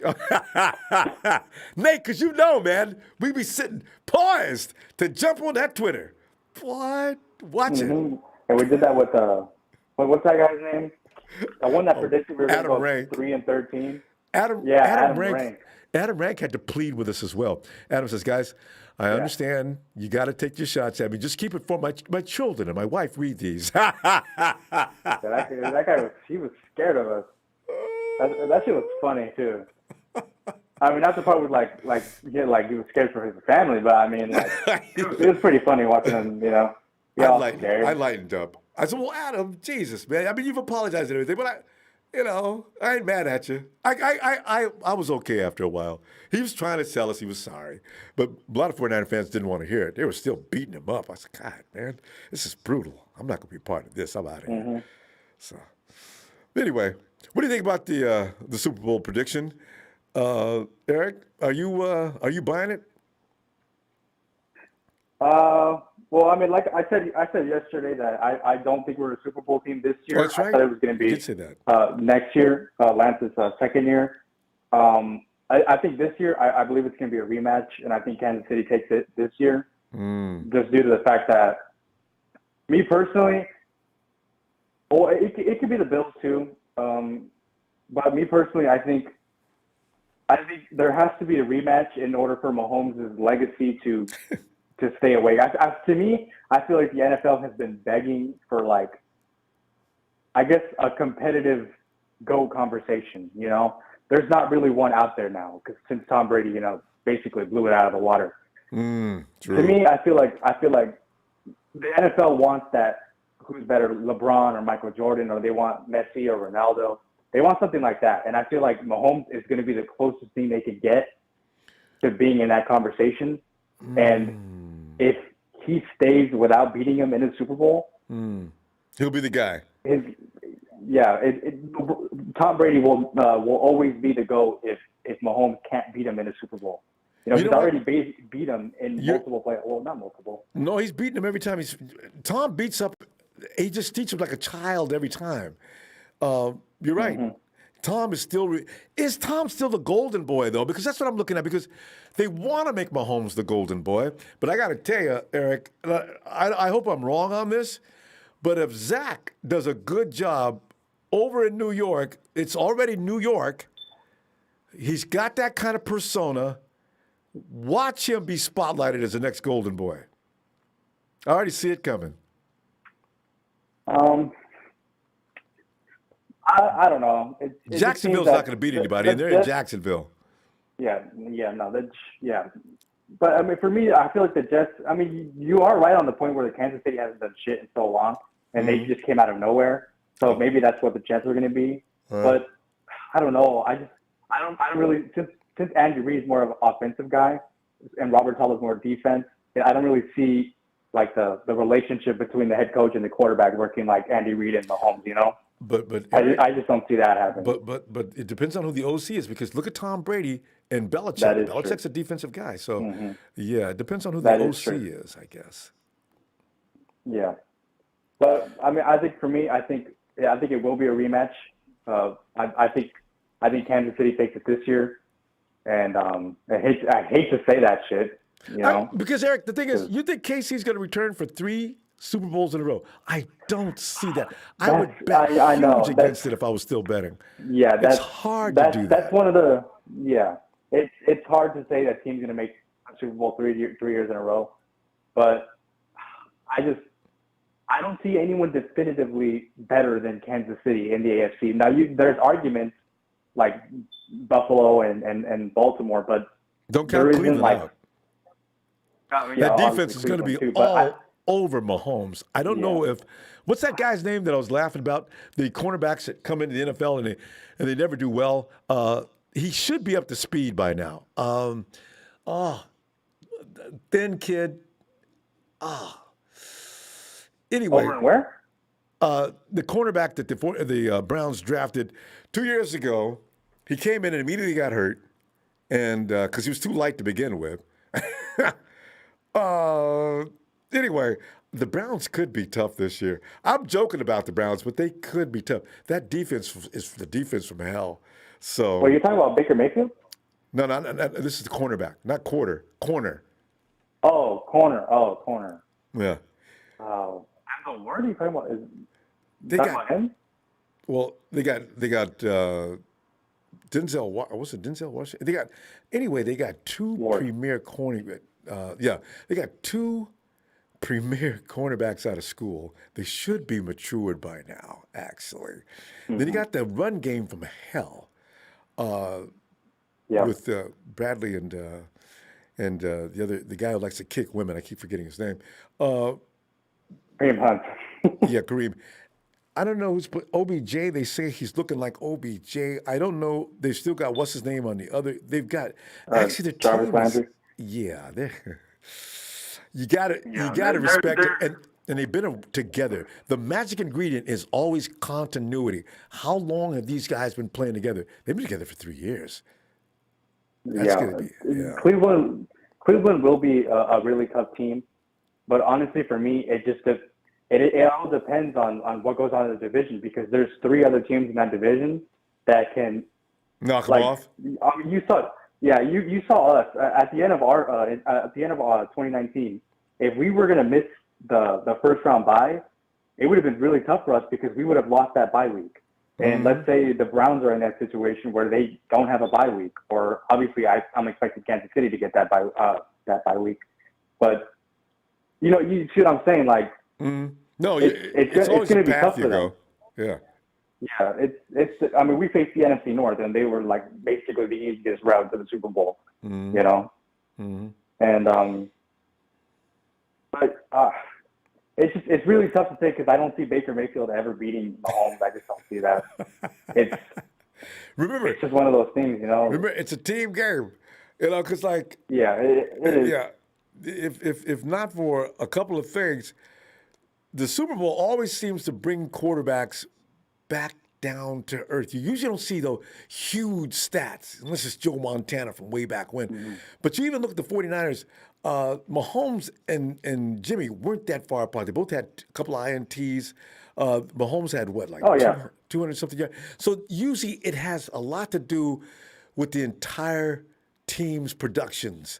And whoever blinks or flinches loses. Yeah, and I think I told you this already. I said that I didn't believe that the NFL was going to allow Mahomes to lose his very first Super Bowl, especially to Jimmy Garoppolo. Didn't. Yeah, exactly. And all of a sudden he goes against Tom Brady, and all of a sudden all those flags, are come rushing back in. And Mahomes set a record for running backwards. I did not see that coming. Mm-hmm. But he lost his two offensive tackles. And Brady didn't even play that good either. I know Brady didn't do anything play that special. good either in that game. Nah, he was okay. Yeah. Knee was hurting. It was all about the defense. So, Who won MVP that game? Was it Brady? I hope not, but I bet it was. I don't know. It still pisses me off that Mahomes won MVP. It must have been Brady. I don't know. Chat, help us out. We got to go, though, Eric. That's a good – who won the MVP last year? All right. We'll see you tomorrow. Later, Eric. All right, Ronbo. Who won? Brady played fantastic, man. He just makes it look easy. I don't know. Brady won the MVP. Yeah, he was under no pressure. Offensive line did a great job. Well, it's a big show. It's a big show on tonight.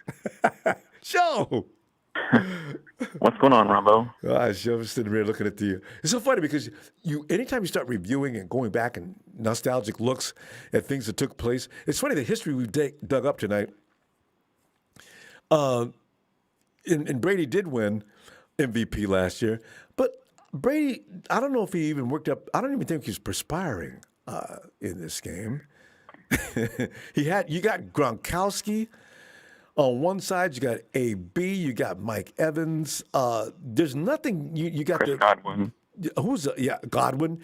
Who's the running back? Leonard Fournette. Leonard Fournette. Aaron Jones. That was a stupid game to begin with. And you got Mahomes has lost both his tackles. There was never going to be a game. It was over from that point when it started. I was delighted, but it was so unfair. That is exactly what happens when you have an incomplete team, which is going to bring up my whole point I'm going to make tonight. That was Eric you were talking to last just now? Yeah. Okay, I completely agree with him that it's going to be a rematch of last year, only because Kansas City just revamped and remodeled their whole entire offensive line this year. They spent a lot of money on that offensive line. They traded for Orlando Brown Jr. Yeah, I know, right? A really good left tackle. Yeah. They brought in Joe Tooney from New England, who's a really good right guard. They also upgraded their center position. Who's that guy they lost? They're ready to go. One guy got injured, and they lost him. I think it's Mitchell Schwartz. No, something like that. This guy came out of retirement to play the Chiefs. But anyway, you know what? It sounds like they're doing better now anyway. Oh, I can't remember his name. I know who you're talking about, though, but it's on the tip of my tongue. Just a little side note, Ronbo, the corner you were thinking of on the Browns was Greedy Williams. Greedy. I knew he had a funny name. What's Greedy doing nowadays? He's just coming back from injury. See? From last year. He was all out season. Yeah. All out, or he was all out.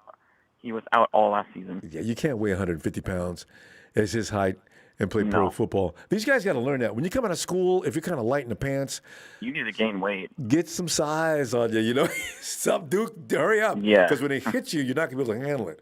So, yeah. But Greedy, but, I figure as far when you had Denzel Ward and you got Greedy, you know, I don't know who else they've got, but they've been building for years, Show. And yeah, they have. They for sure have. This could be Kyle Long. Thanks, Jermaine. They finally found the right coach in Kevin Stefanski, and hired a new GM, which was a good hire from the Chiefs. Mm-hmm. So they're building the correct way now. Yeah. And they're a really good team, but I still think they're not going to make it. The Chiefs? Past the Chiefs or the Bills or the Ravens. So yeah, I want to see the Chiefs endure for a third year in a row because, you know, like somebody said earlier, teams pretty much know because you see too much of a team. Coaches sit around and spend all their waking hours diagramming plays that can thwart and neutralize. So I look for the Chiefs to be under a lot of pressure this year to go back and do it again. So we'll see. But as far as our Super Bowl expectations go this year, I completely agree with Eric. It's not our year this year.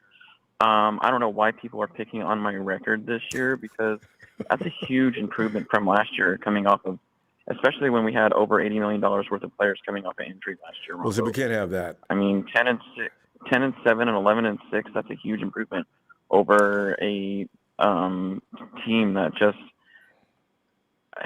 shouldn't have been 6-10 last year. You know what I mean? Like, we got lucky to even be 6-10 last year. We should have been a 3-13 team with all the injuries that we had.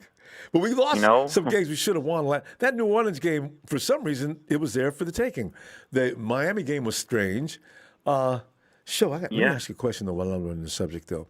You know what? I don't know how many guys are going to be able to resign next year. We're losing a lot of firepower next year.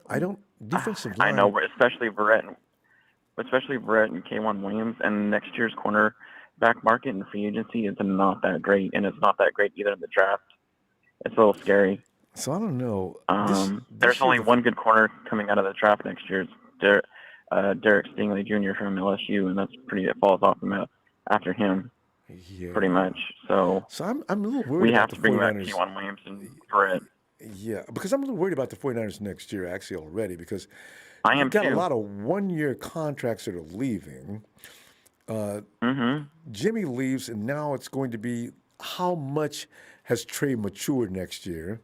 I don't know what wide receivers are. You know what, though? Debo and Ayuk will still be, and they'll be up and they'll still be here, right? Hey, Debo's contract, we got to renew him next year. I don't know if they'll renew him though. That's the thing. I don't. Somebody know. else said that too.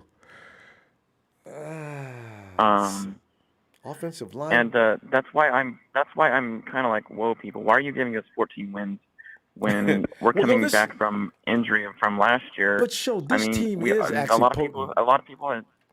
It is potent, but a lot of people already have us. Exactly. A lot of people already have us losing 4 games because of Kyle Shanahan's ego. I mean, that might. And there's always that. Be too There's much. always that trap game you have to worry. There's always that trap game we always have to worry about every year, which happens every year to us. And not only that, we always have to worry about officiating too, Ronbo. That's another enemy of ours. That's we really do. That's why That's why they call us 49ers. But people don't understand when we're talking about that. We're not kidding. The refs are a little strange at times. Really strange. Yeah. And not only that, we have to worry about travel towards the later half of the season. We go back-to-back from East Coast to West Coast, and you don't know how that's going to affect our team. We're a good traveling team, but going from East Coast to West Coast back-to-back each and every week, that's a little exhausting. How many times? Wait a minute. How many times does that happen later in the season? Yeah, I know we go to Tennessee. I think we go from Tennessee to Seattle, and from Seattle to Atlanta, and then from Atlanta to Cincinnati, and then from Cincinnati to home. I think. That's a grueling traveling. Yeah, that's a grueling traveling schedule. That is brutal. So Kyle does not have trouble spending the night away from home. So I got a feeling the 49ers will spend a lot of the budget this year on staying in cities a week in advance. And we have to be honest with ourselves. We got to ask ourselves: is our right side of our offensive line really going to beat Tampa Bay's defense? I don't think so. No. Come on. Who's Tampa Bay's got? Who they got rushing? I know they got that one premier dude. Who else?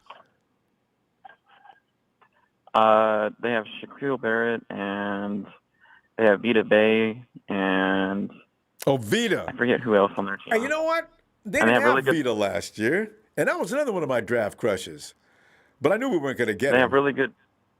They have really good safety depth too. That is really good at blitzing too. So we got to worry about that as well. Antoine Winfield and a couple other players I can't remember on their team, but yeah, let's just lower our expectations. Let's just be happy with a playoff berth, a healthy season, and a double-digit win season. You know what I mean? Like that's all I care about is health and winning. You know, I'm not expecting to go to the Super Bowl this year. We're an incomplete team. We have three areas of concern on our team right now. That's our cornerback depth, that's our offensive line depth, and our receiver depth. You remind me of me in You know, 2019. we're incomplete. When everybody was yelling Super Bowl, Yeah, Super Bowl, Super Bowl. I was like, guys, this team lacks maturity, guys. Wait a minute. Then I stopped. We're And then, of incomplete course, this year, so I mean, I have us making the playoffs, and we should be.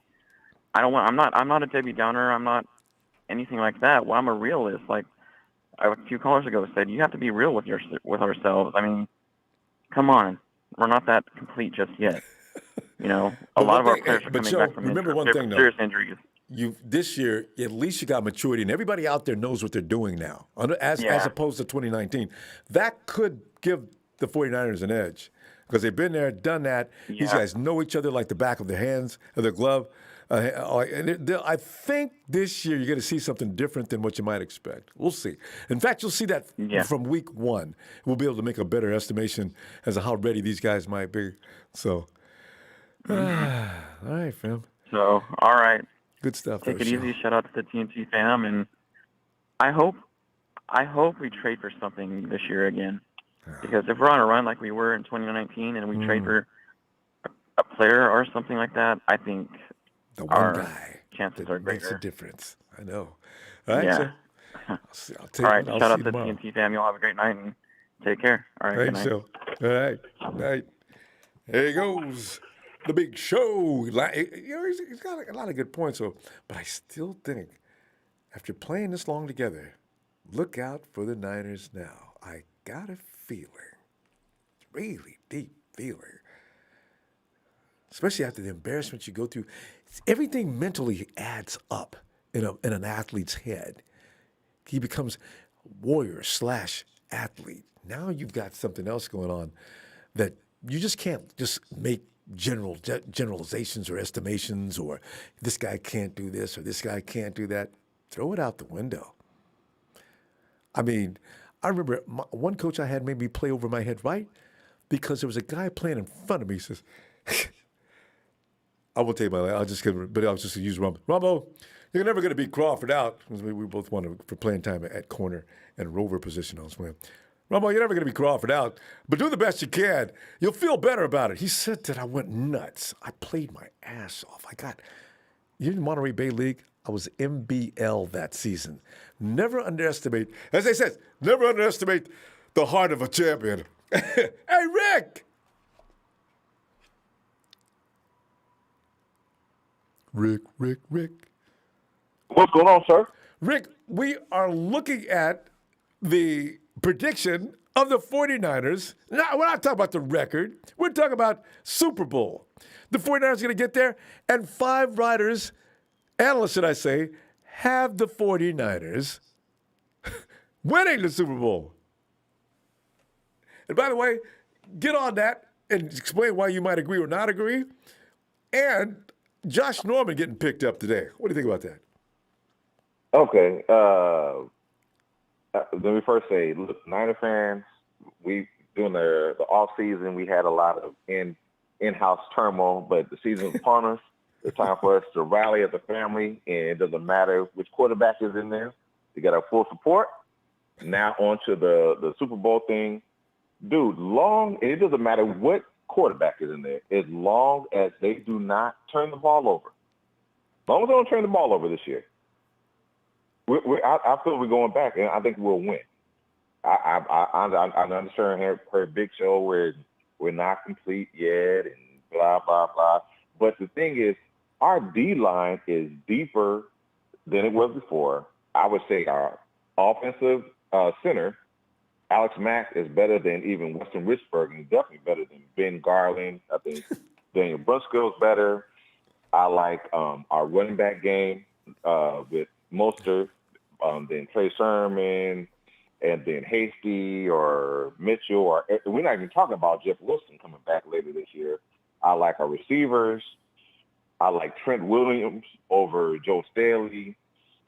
I just, and then if we get a healthy D Ford, oh my God. Like, people don't realize that year that we won. When he was in the game, him and Bosa, we were pretty much unstoppable. Unstoppable. And I just think this year we're going to do more bully ball, but I also think that we'll be fine. I think we're going to play well. Only thing I have with Jimmy G, I'm going to say this. Dude, do not do that run that he did for the touchdown where he led with his head and shoulder. Like, don't do that again. I like you. I'll saw you do the little run, take off a scramble, slide on your butt. I like that. Don't leave with your head and shoulder, because get some other guys, you can jack something up, get a concussion or shoulder or something like that. Don't do that. Other than that, as long as we take care of the ball, I see no reason why we can't come back and beat everybody. I think we're better. Yeah, I understand about I heard about the Chiefs, whatever. But, I mean, shoot, hell, we should have beat them in 2019. If we just didn't get cute and decide to pass more instead of running the ball, we would have been the first ones to beat the Chiefs, because we picked Mahomes off twice in that doggone game. So we're better. We have more that game was more. We lost that game on defense just as much as we lost it on offense. That's what I was saying. Absolutely. You lose that game from the first quarter to the fourth quarter, and then you had the refs helping out too. He could have let that situation with George Kittle go. You You got to call George. Let, no, he didn't, ref. And you know what? You call that, but you don't call a bunch of other calls all day. Right. So, I mean, honestly, I think at this point, man, it's time to. I think we're gonna be fine. I think, like with everything. Shout out to Don Burr. Your team is trash. Your team is trash. Your team is so trash that their own YouTube people who are Detroit fans or analysts, whatever, they're already over there predicting that they might win 2 or 3 games. So if you think that we're going to be one of the 2 or 3, if you think we're going to be one of the 2 or 3 games of the year, you are nutso. You are absolutely nutso. No way. We're going to go in there. We're going to beat you all up. We're going to take advantage of your overrated line. And you got this person. Rick, are you accusing them of having an overrated offensive line? You know what, though? A lot has been said about that offensive line. Overrated. Overrated. I'm saying it right now. Overrated. They're not going to talk about the receivers. We're not going to talk about receivers. And then we're playing Jared Goff. Okay. Jared Goff, trust me, Jared Goff knows all about the Niner D-line, the pass rush. So, he doesn't want to know either. I guarantee you, Rick, he's already told his guys, listen, guys, I know these guys, they play hard, they play tough, and they're really fast. I'm going to tell you right now, you guys keep me upright, and we'll win this game. See, there's his last few words are what pretty much make it. You guys keep me upright. They're not going to be able to keep him upright. And Jared is... if he's gonna have to get out of that pocket, and like Fred Warner, remember that game he tried to get out of the pocket? Jared saw Lamar Jackson did this, and Kyler Murray did this, and whoever else was out there trying to run. And Jared said, I can do that. And Fred picked him off. Yeah. Go ahead, Jared. I'm not worried about nothing like that, man. You probably see him on one of the you probably see him on one of the highlights talking about I see ghosts like Sam Darnold, where they were like, man, they're coming from everywhere. They're coming from everywhere because our D-line rotation is going to come in, and so it won't you won't be able to just key in on one player or whatever the case may be. But man, I'm not worried about the whatever. I think this year, and I mean, you never know. with Mike Daniels as a new OC, he might come in and be like, look, hey, once we get back to the Super Bowl, and if Kyle has another one of those things where like I just want to keep running, he'd be like, no, hey, I hear what you're saying, but I'm the last voice you'll hear in your headset. Run the ball, defense. But then again, like you said before, our defense will be a lot fresher too, because we'll have a great line. I like our cornerback play even more than. I mean, think about it. Witherspoon's not even with us. He got traded to. He went to Seattle. He's not even with Seattle no more. Get out of here, man. Didn't even make the season. Get out of here. We wouldn't have to worry about Pitt Mullins anymore. We don't have to worry about CJ Beat Hard or Better, whichever one you want to call. I tell you what, Rick, you got a wide receiver room this year that's the best that Shanahan's had since he's been there. So you're going to see a pretty balanced attack this year. Everything stems from Kyle's run game, but now you're going to have. Oh my gosh! You're going to have a better passing attack than you have. So I think the 49ers are going to be able to keep that defense fresh this year. Man, without question. You got Sherfield, and then we got Hurd back. We possibly got Jawan Jennings. Then we got Mohamed Sanu. That's what I'm talking about. Ayuk and Devo, plus Kittle, who is just like the ultimate cheat code. And Ross Dwelly. It's like, man, look. Ross will catch the ball for you. Yeah, so we're not even talking about Kyle Juszczyk. Out leaking out on. I always forget about him. Yes. Yeah, so it's like, dude, don't stress it. We'll probably be rounding into shape for him all year, but trust me, we're gonna peak at the right time. And trust me, teams under anybody that watch football can understand that last year was such a fluke because we had you can't have all people on the bench. $80 million on the bench ain't gonna work. But just tell me this, Rick. We're gonna talk about it again between next week, but just don't fool around. Beat Detroit. Beat them up. Don't fool. I want the game over and under by the third quarter, I want everybody to be kicking back, relax. I want to see Sudfeld play in the fourth quarter. You know what I'm saying? So. Oh yeah, without question. Without question. Look, we're gonna go in there and dominate them. We're gonna dominate them, and I'm gonna give my prediction now. No, save it because we gotta go. I want you to think about it. Okay. We're gonna do it next Friday anyway, like we always do. It's tradition. Okay. All right. It ends up winning. It ends up winning. So 9 States for 9 Empire. Hey man, y'all have a good night. You too, Rick. Talk to you later, fam. Okay. And Eric Code 415. Do you realize when you are living your dreams, it is God that is living your life through your eyes? That's the whole point of it all. The point of it all is for us to come down here on planet Earth and pretend to be and to live out our different experiences. Yes. That's the point of us being here. Praise be.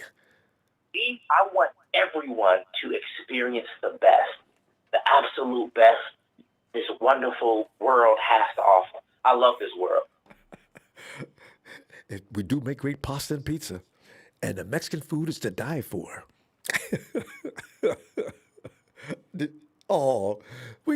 Production does not think he's funny. I love him.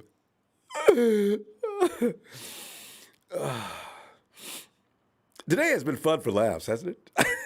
Fam, Monday Night Raw, I will be looking for you, and you know this, as we continue to talk. San Francisco 49er football. Fam, hit them likes. Appreciate the contribution tonight, fam, as usual. I know.